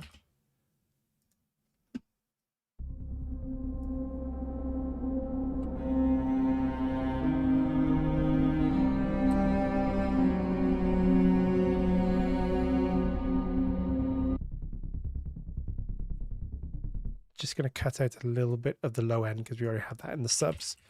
Our sort of held sub bass. Boost it a little bit more here. So we have this as a kind of, see how they're working together.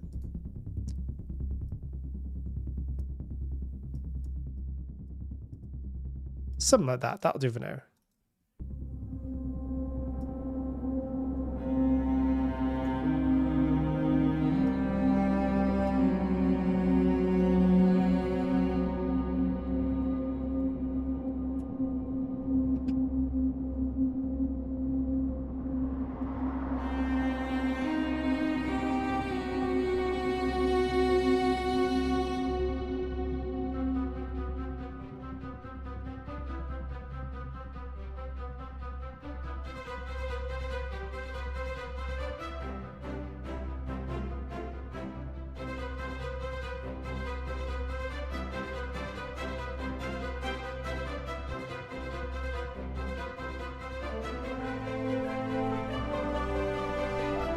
So we're going to have that sort of just end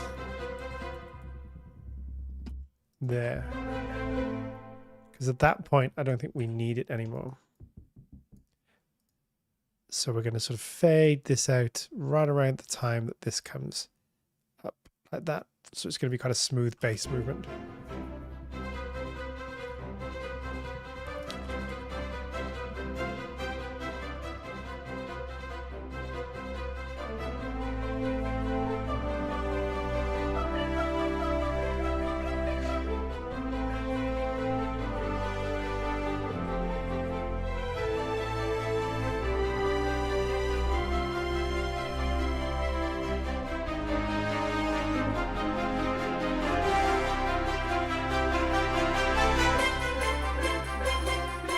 Okay, we're starting to get some with this, with a bit of percussion and things. We're going to be looking pretty good, I think. So I'm going to take all of this out. We definitely don't want any of this stuff. I think I'm going to keep these string shorts going.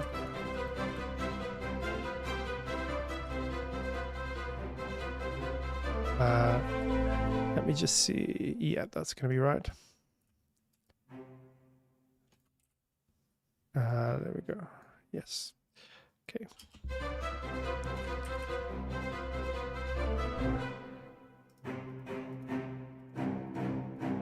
Oh.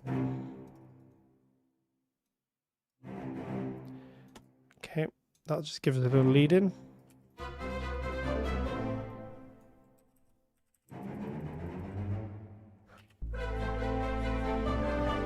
Okay, and just one by one put these in.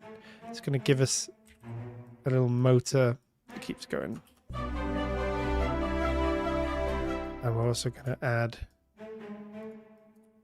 this as well for this section. And then we'll do our percussion, and then we should be most of the way there.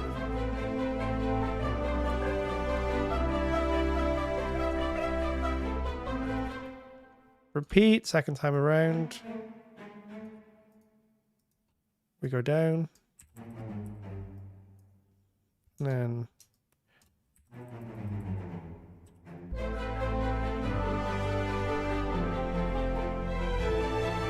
same thing that time. So we got these lovely little ascending bass notes here.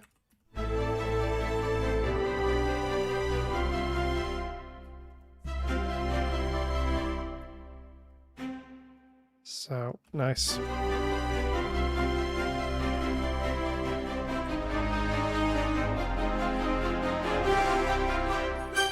Okay. Just going to want to copy them in. It's going to be a G passing note down to the F minor.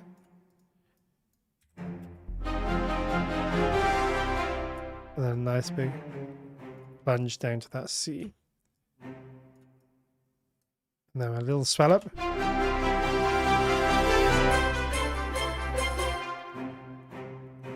And what I think we're going to want here is this.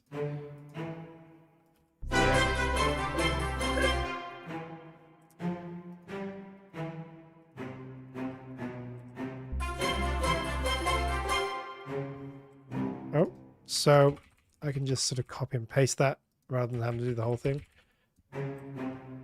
So where is it? We have it in choir. Let's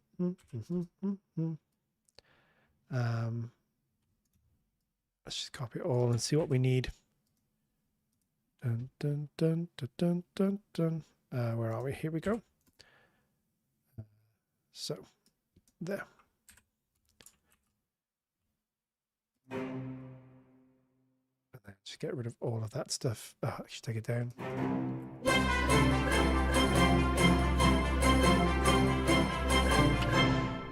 Do we go kind of Lydian here? Sounds a bit like an F Lydian. We may well do. We go, so... Yeah, we sort of do. But we also have this interesting C mixer Lydian as well. Because we have this... So it's an interesting mix. I think in the beginning you've got this F Lydian. But now the C mixer Lydian. The B flat.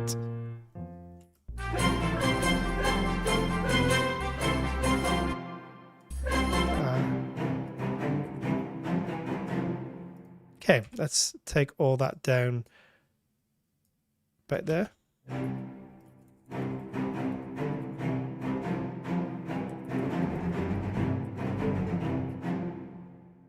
That's going to be our B flat.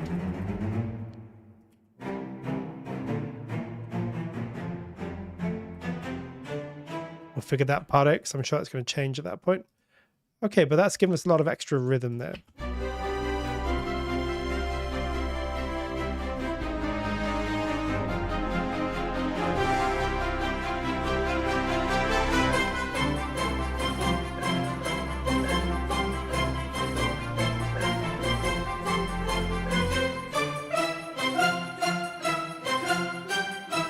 Cool. I'm just going to very quickly do a little bit of mixing on this. We probably would get better results at a chorus here, but we're sticking to nucleus. We're just going to do it. But I'm going to brighten this up. Actually, I'm going to use...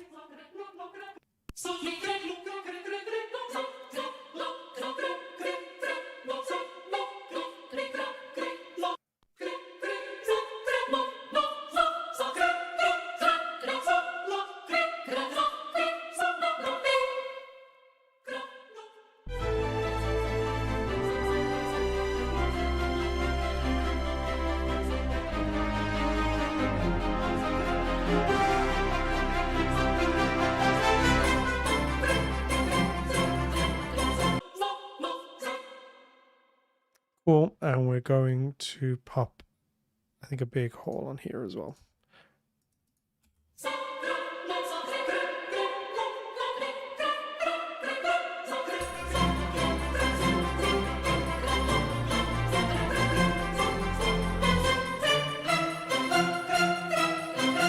Just brighten that choir up a lot. That has, you know, it was sounding a little bit sort of muffled in comparison to the rest of the stuff.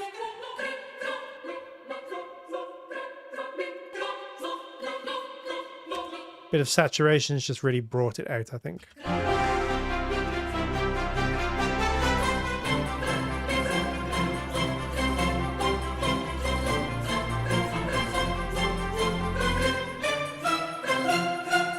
Okay, I think we'll add the percussion in and then we'll see where we're at.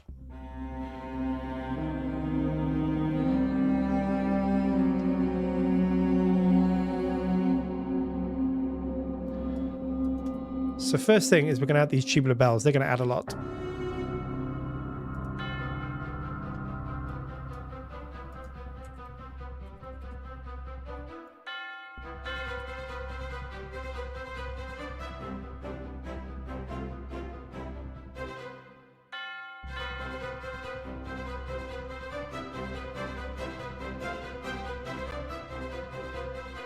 Sound there again.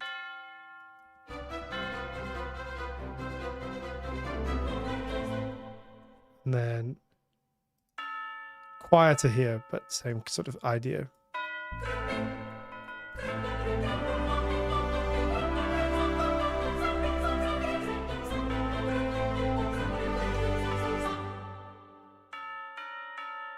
There we go.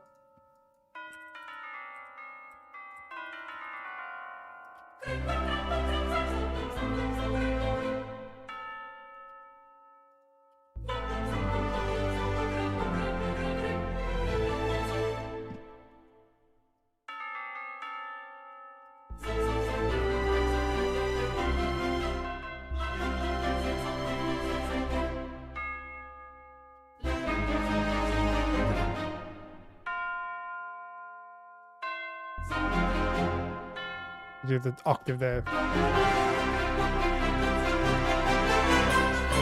So these bells are going to add this nice big bloomy sustain that we're missing in these parts here. See?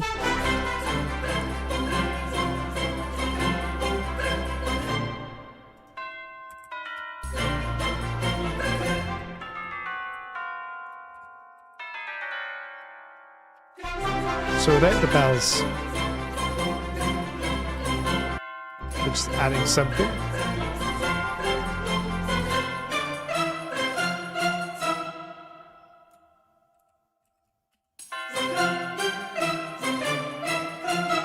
Okay, cool.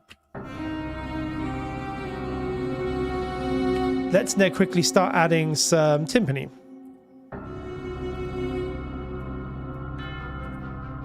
So we're going to want some here, I think. Little roll here. It's going to be easy enough for us to do. Here we go.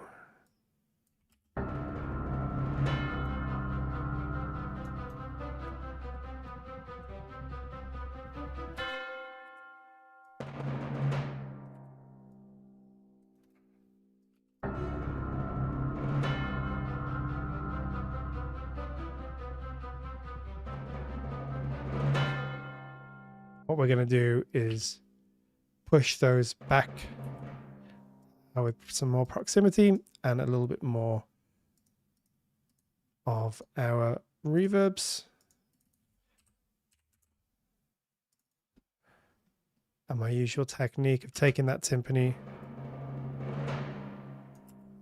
and adding kind of like a reverb and exciter to it.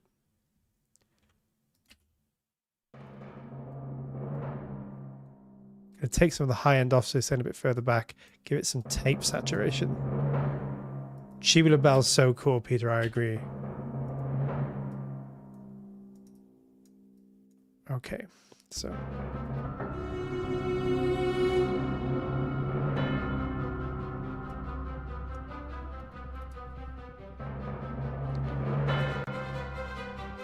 okay, we're going to go from really make sure we sort of come from nothing for that part there.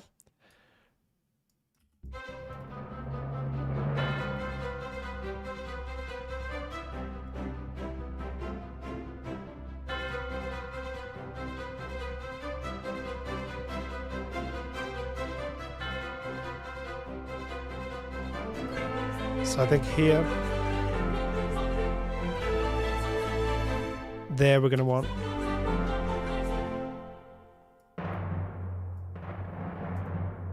we just come on a little timpani roll there.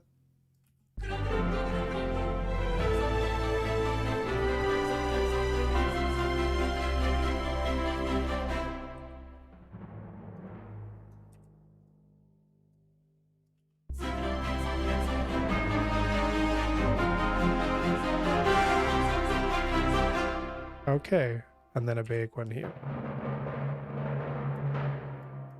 So those two bars there, and it's going to be a swell down and then a swell up.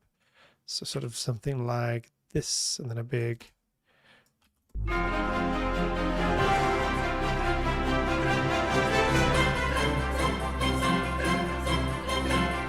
Okay. So we're just going to have those not going out there.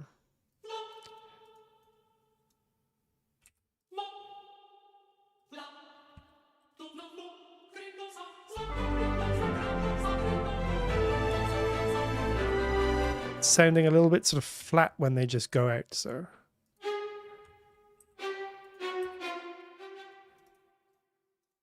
So I'm going to do something like this.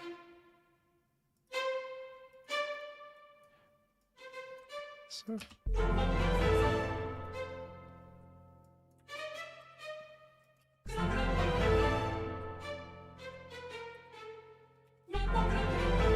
That's better.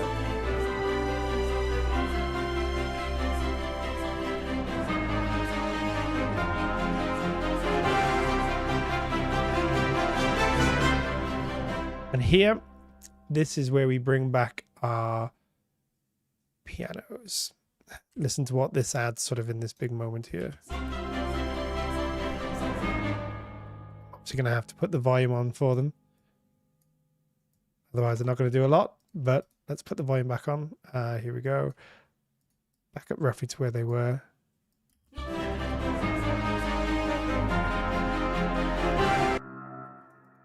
So I think we can even get away with...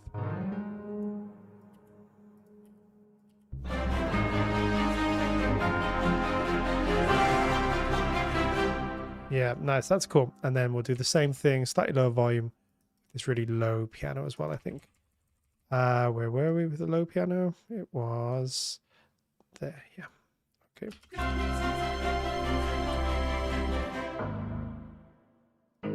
Maybe go up here. Sounds a bit weird by itself, I know. I think.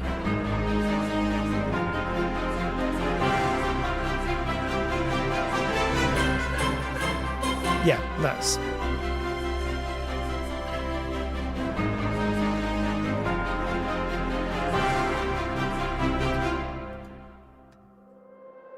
Do you know what? This might work. We're going to try it. Just adding a touch of atmosphere here.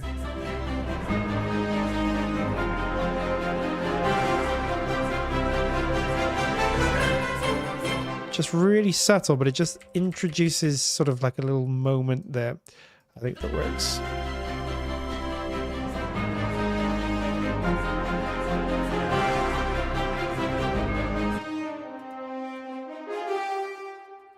Okay, cool. I'm just going to bring the French horns up at that point as well. So here.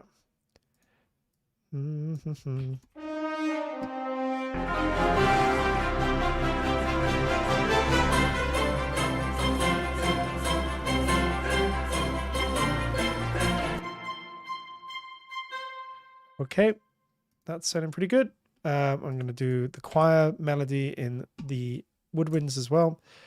Maybe we're not going to get around to doing all the percussion stuff today, but hey, that's fine. Can always fix this up another time.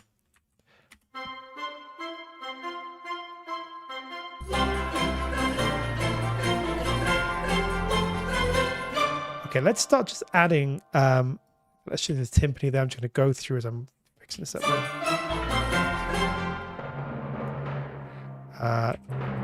That's going to be that big F.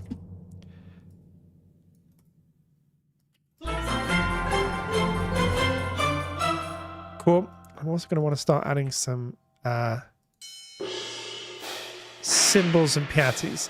Let's start with the piattis. So we're going to name this piatti from Nucleus, of course. I'm just going to start adding this in.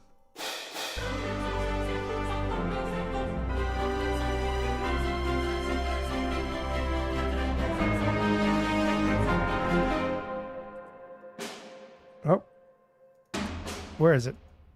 There it is.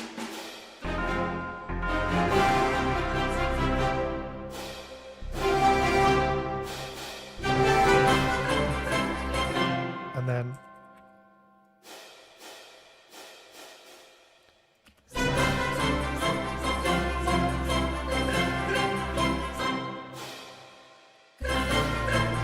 so true, Peter. Yeah, that white noise from the piatti just makes everything sound bigger, wider, you know, more impactful. A piatti spammer. Hey, I'm going to get a t-shirt with that on, Peter. I think it's a great phrase. And it just works. They work so well.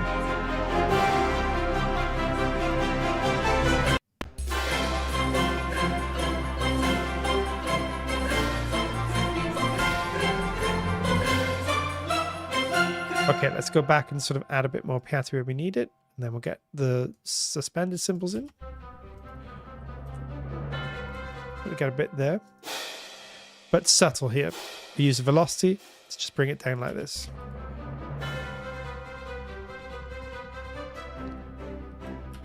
Same thing.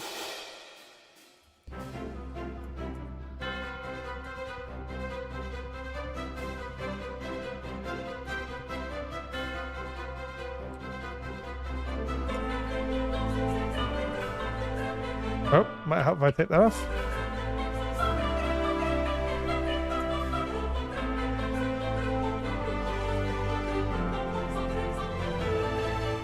Then just a bit more here.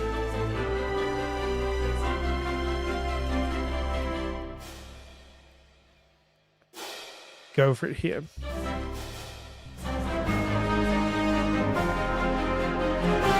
I'm going to do a double crash there. I reckon we can get a double crash in.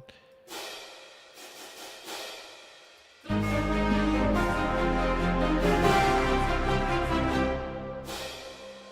nice. Okay. Let's get the suspended cymbals in there if we can.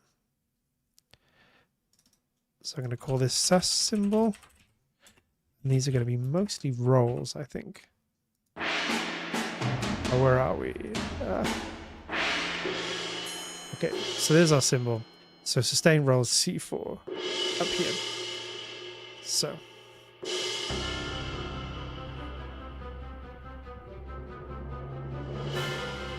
Yeah, that's what we want.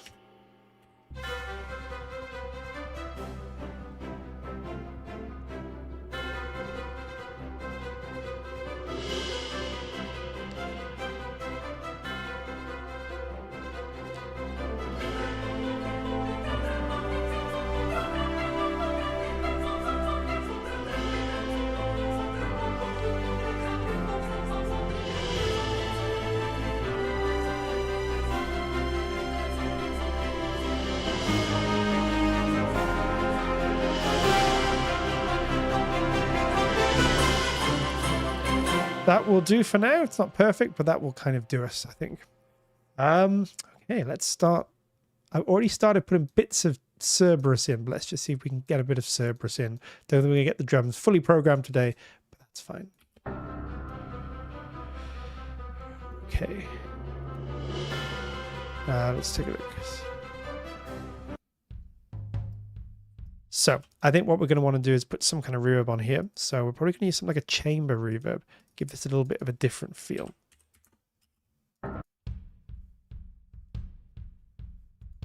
See how it makes it so much more open?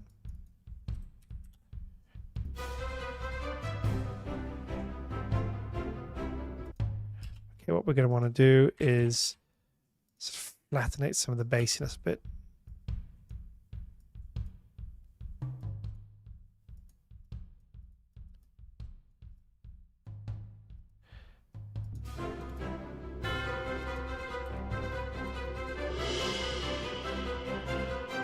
It's just going to add a little bit of propulsion.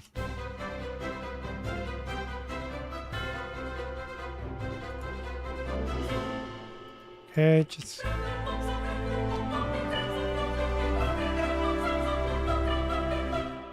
to keep it subtle today because we're probably going to have time to program it, but we'll do a little sort of velocity swell up here to get these a little bit later in the mix here.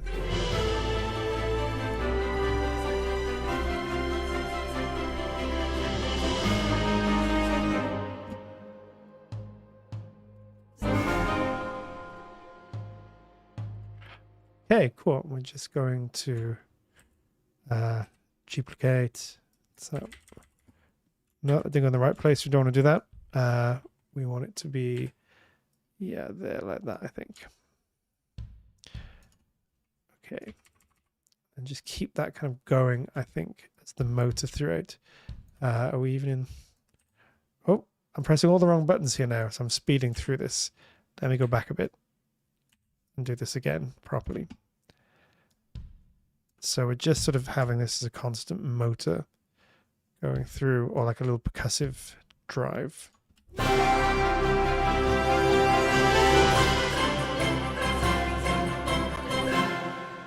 That'll do.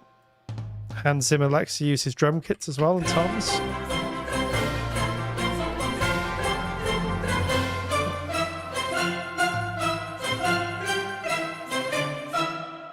Okay. What I'm going to do is maybe a final thing at this point.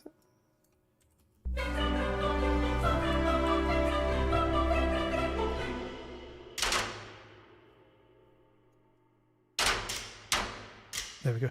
Peter's saying, this piece has cool harmony. I had the relationship between the chords make it interesting, even though it's primarily just major triads. Very true. It's so simple, and sometimes Hans Zimmer gets a bit of stick for being simple, but like it's hard to make simple saying good and fresh and fun, and I think this is a great example of how this like it works sometimes, right? Okay.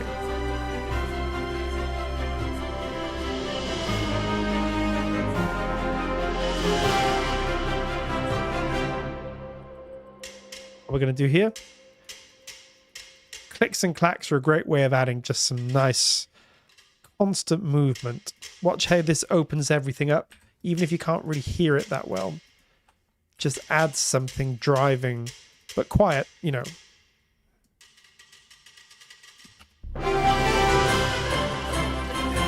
There we go. So see how that drives everything forward, but it's like it's not really that audible, and I haven't programmed it very well either, but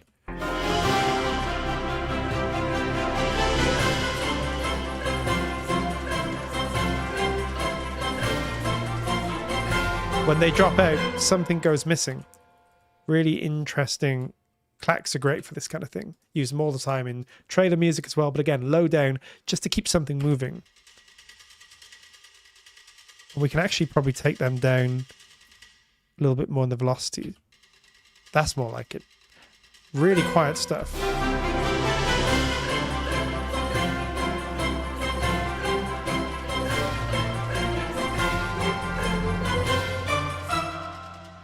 Nice. So that's sounding good. So let's see where we're sort of at. We might not get finished today. We'll go for maybe another 10 more minutes, I think. So we're having fun now. But we sort of got something going.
Yeah, let's do another 10 minutes or so. Just do a few little fixes and things.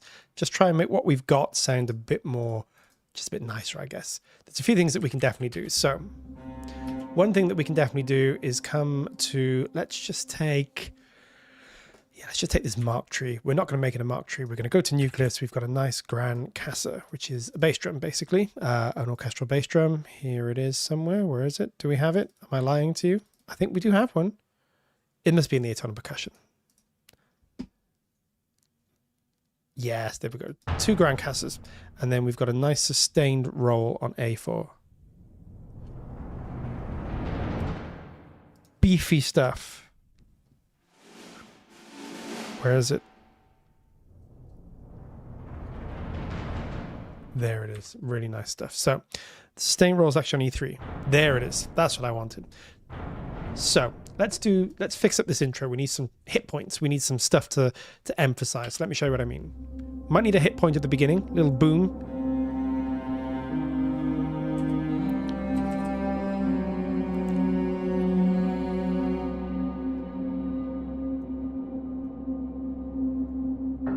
There.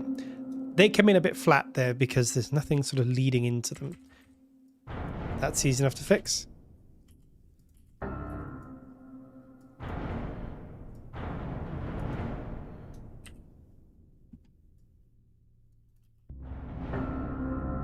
Now I'll show you what I'm going to do. I'm going to make these, let's call them grand cassas, so people don't think that's what a mark tree sounds like. That's definitely not what a mark tree sounds like. I'm going to do the same thing. I'm going to get some nice juicy reverb on that.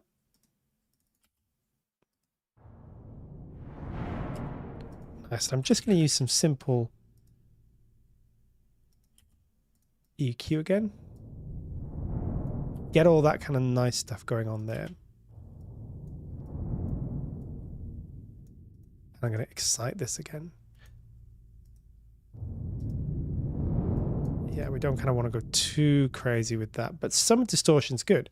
Some distortion works really nicely. Do you see how now we have a transition point into those pianos? They're saying just more fixed into place.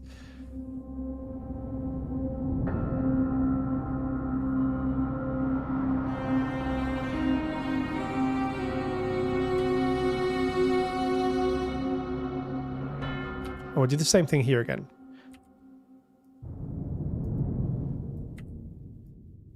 And then finally, I'm just going to go down to, I know we have some great in the FX probably. Where do I put my nucleus hits? My sub hits, there they are. We got some great nucleus subs. I'm just going to find one I like. It's going to have to be a kind of like a, that's a bit intense. No.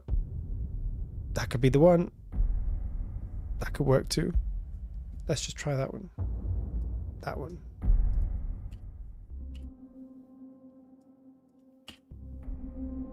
No, more oomph. Maybe that one. Maybe. Oh, that could be the one. We're looking for a certain feel with it.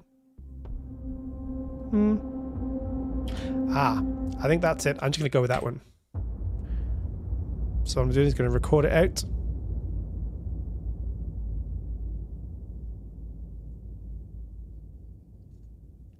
Not the most exciting thing, I know. There we go. Record that out. Render it out so I can see it as audio. I like working with hits and stuff with audio if I can. Can't always, but we can do that pretty quickly here. We're going to start with this, I think. Have a tiny little volume envelope in there just so it doesn't click or anything. And then probably bring that down. Yeah, nice. That works. So instantly, just that hit gives us something to latch onto at the beginning. Without, it's fine, but it just sort of feels a bit with. Nice.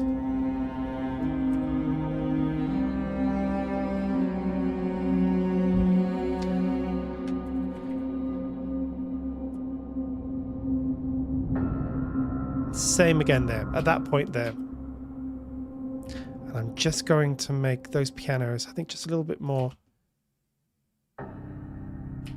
Not so much that one, but that one. I think we need more reverb.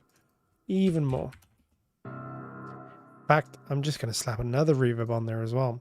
To get it in some weird sort of space, you know. It's a bit too... Yeah, I think that works. With the sub, I think that'll work. Yeah, that works better, I think.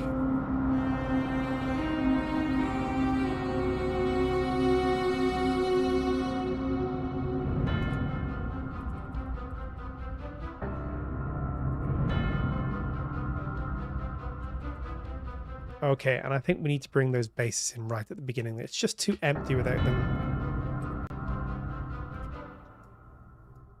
Maybe low and here. So something like this. Maybe there. I think they'll be okay there. As long as they're low. They're a lot lower than later on. There we go.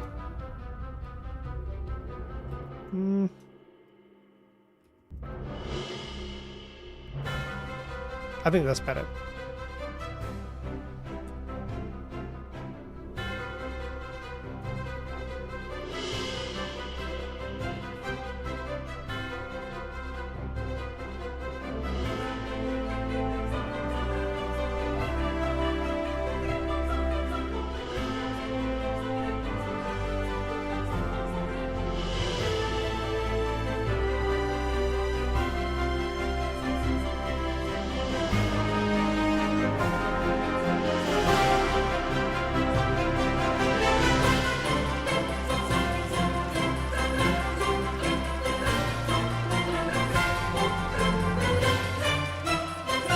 So we didn't quite get all the way, but maybe I'll finish this up another time. Maybe we'll make another video or something. I don't know. But I think we got most of the way there. Peter's saying, me when I heavily pitch shift, distort, and compress a mark tree. Yes, that's what you must do. With probably space for us to put a mark tree in there. Mark trees are great to just, I always use them just for instant texture. You know, you can just hit, well, I'll show you. Let me just show you very quickly because why not? Put a mark tree in really, really gently. Have a listen to this. And I'm not going to compress or distort, but I will just do something like big black hole. Make this really, yeah. Maybe that one. Take that right down. Let's just put this in the beginning. Why not? Hans Zimmer didn't do it, but that doesn't stop us doing it, right?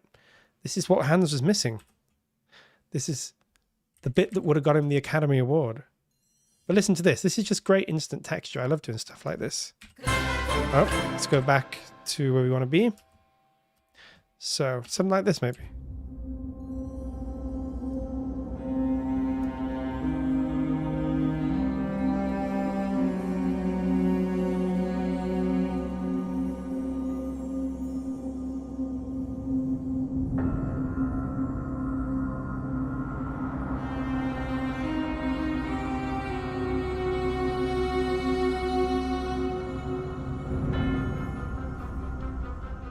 Sounds good to me. I like it. See, I was just adding like just something. You can't really hear it. Almost sounds like it's a high texture in the synth, but just really add some life. You know what? No, Peter, we're going to do it now. We're going to do it now. Can't leave you. What are we going to distort it with? I mean, we can't go too crazy. Let's just do Decapitator. Yeah, for now. We're going to get some distortion in there. Maybe we won't go as far as the punish button, but we're going to get some distortion in there. Let's try the punish button, though. Oh, you know what? Hey, this is great. This is great. Peter, you're a genius. Let's just turn that down. It's going to be even better.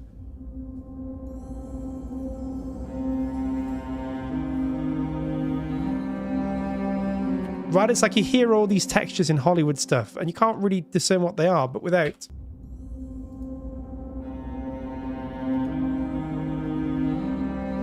just something in there that's really cool. Yes, triangle rolls, glockenspiel runs. We need to get them in there. I'm going to carry on with this piece and do them.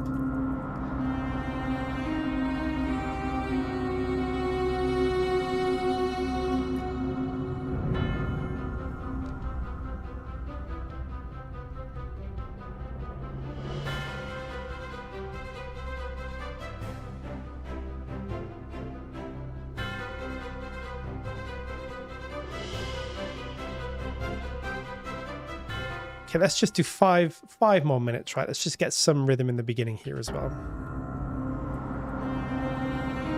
So up here, we do the tambourine, but slower. And that's not tambourine. That's our clicks and clacks, so that's not what I want. Oh, actually, we could get a bit of them in there as well, maybe, but... So, there.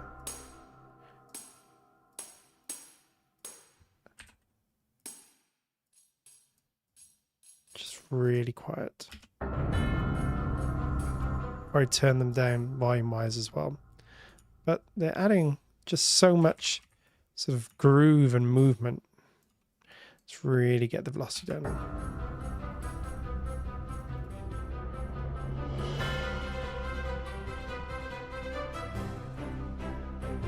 In fact, let's start the tambourines there.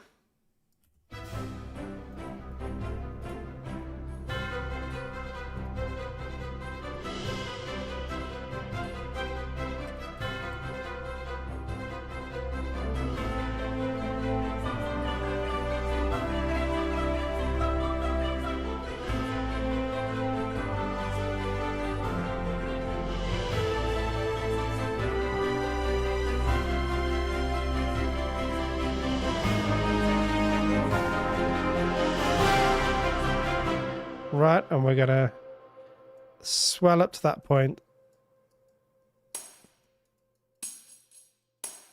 Do we have tambourine rolls in these? Maybe, maybe not. Maybe, maybe not. Let's see. Perfect. That's what I want. Just something like that. So Yeah, something like that. Where is it? Yeah, that'll do. That'll do. So we're going to maybe just start it there. That'll do. And then in the beginning, we'll just have some clicks and clacks. I think they'll help. Maybe the clacks instead of the clicks. So we got them, but quiet. That's loud. Sorry, guys. Clacks are a little bit more, well, clacky. So maybe just that. Yeah, I like that, but quieter. But I think that works. Just do these. Okay, so I'm going to bring them down. Volume.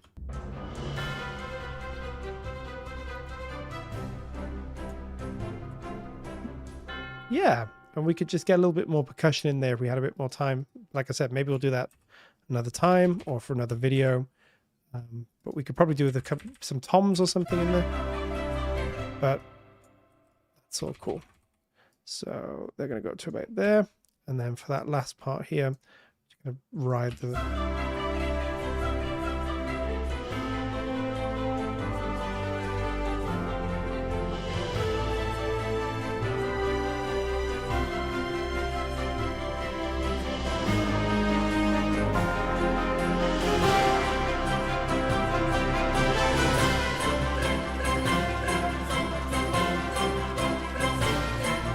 My very final contribution of today is just to get the low brass on that B flat and F, because we haven't heard them. It's going to add a lot just to sort of a new texture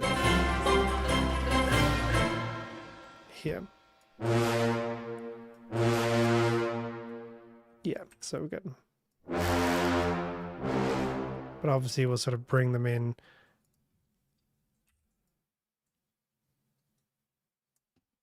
And then something like that. Yeah, something like that. Maybe up there.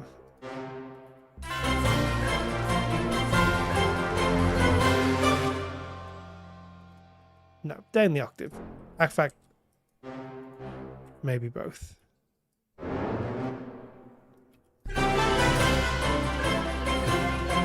Hey, what's this? Peter says, got another confirmed Jurassic World placement. Well done, my friend. That's awesome.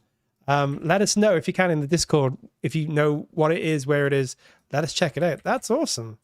Getting all those Jurassic World placements. Always fun when you land a placement.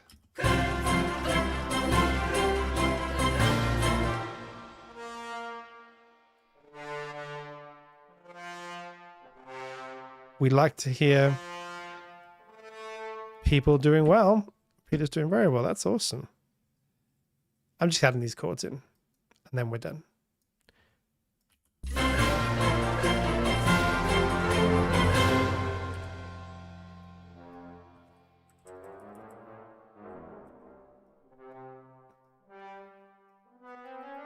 Something like that.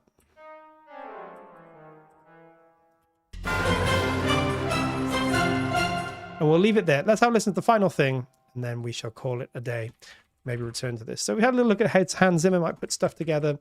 It's a lot more sound design driven, a lot more motor and kind of rhythmic driven. Simpler often compositionally, but that's not a bad thing. That's, you know, some of the best music in the world is very simple, but it's more that kind of pop and rock derived sort of sounds and sensibilities, I guess. Less so from the traditional classic world, but there's certainly touches of classic world in here as well.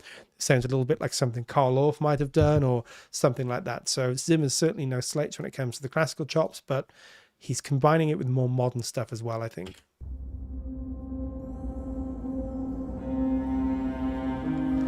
Just very quickly before we start, solo features heavily in the Jurassic World stuff. That's very cool. I'm excited to hear.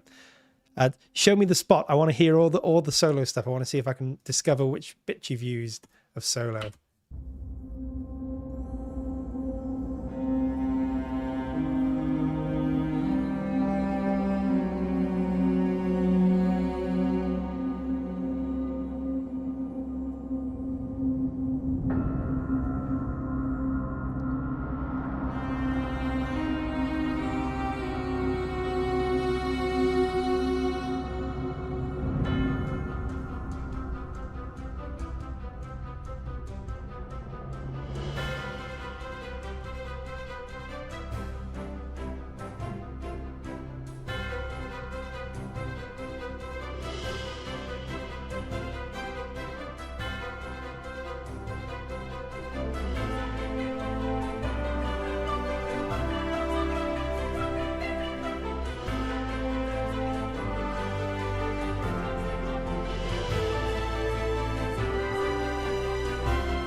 So that's kind of as far as we got. We didn't quite finish it, but we're not too far from the end, and it's all pretty straightforward from there. So maybe I'll fix this up in the course of the next few days, and we'll have a look maybe next week or in another video at the finished thing. But let's head back to just chatting and wrap up for the evening.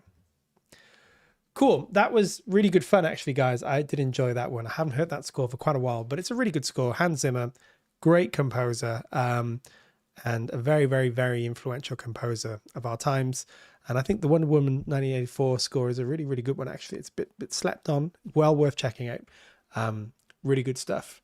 And this is a great cue from it. So yeah, thank you for joining me for this. I hope you guys have, enjoyed the ride and learned a bit and seen what you can do. Again, we've done all this with Nucleus, a bit of photosynthesis, a bit of Cerberus.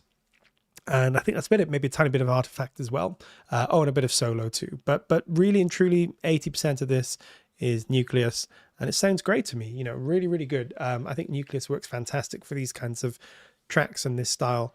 Everything just sort of blends together really well, and then just bolt on a couple of little sounds here and there just to give it a bit of life and a bit of energy.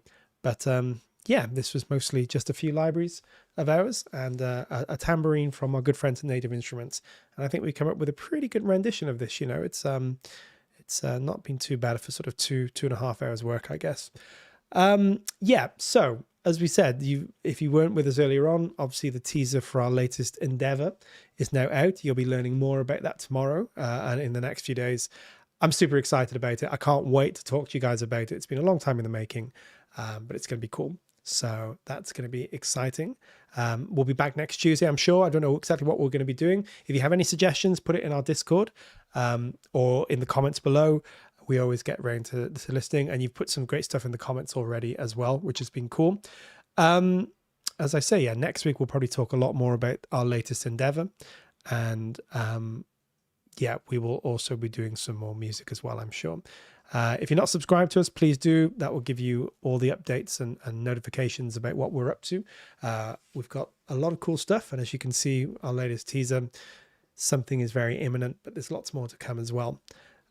So yeah, and if you're not on our Discord, sign up to that too. We got a really big community, and I'm definitely going to be making that more active. And I promise Harrison and everybody else who mentioned, I will put the file up, at least the first file up in the Discord this week. Only if because Ollie told me he's going to find some kind of forfeit if I don't. So that's very scary. Ollie can be quite a savage when it comes to the forfeits. So yes, I will definitely make sure that's up. Thank you so much for joining me, guys. It's always fun to do this for a couple of hours every Tuesday evening. I'm going to go off and have some dinner and maybe listen to the Wonder Woman 1984 soundtrack again. It's very cool.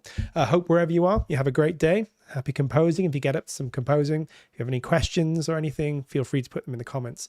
I or someone else at Audio Imperia will try and get back to you as soon as we can. So yeah, thank you so much, guys, for joining me. Wherever you are, have a great day. And I shall see you all next week. Until then, bye-bye.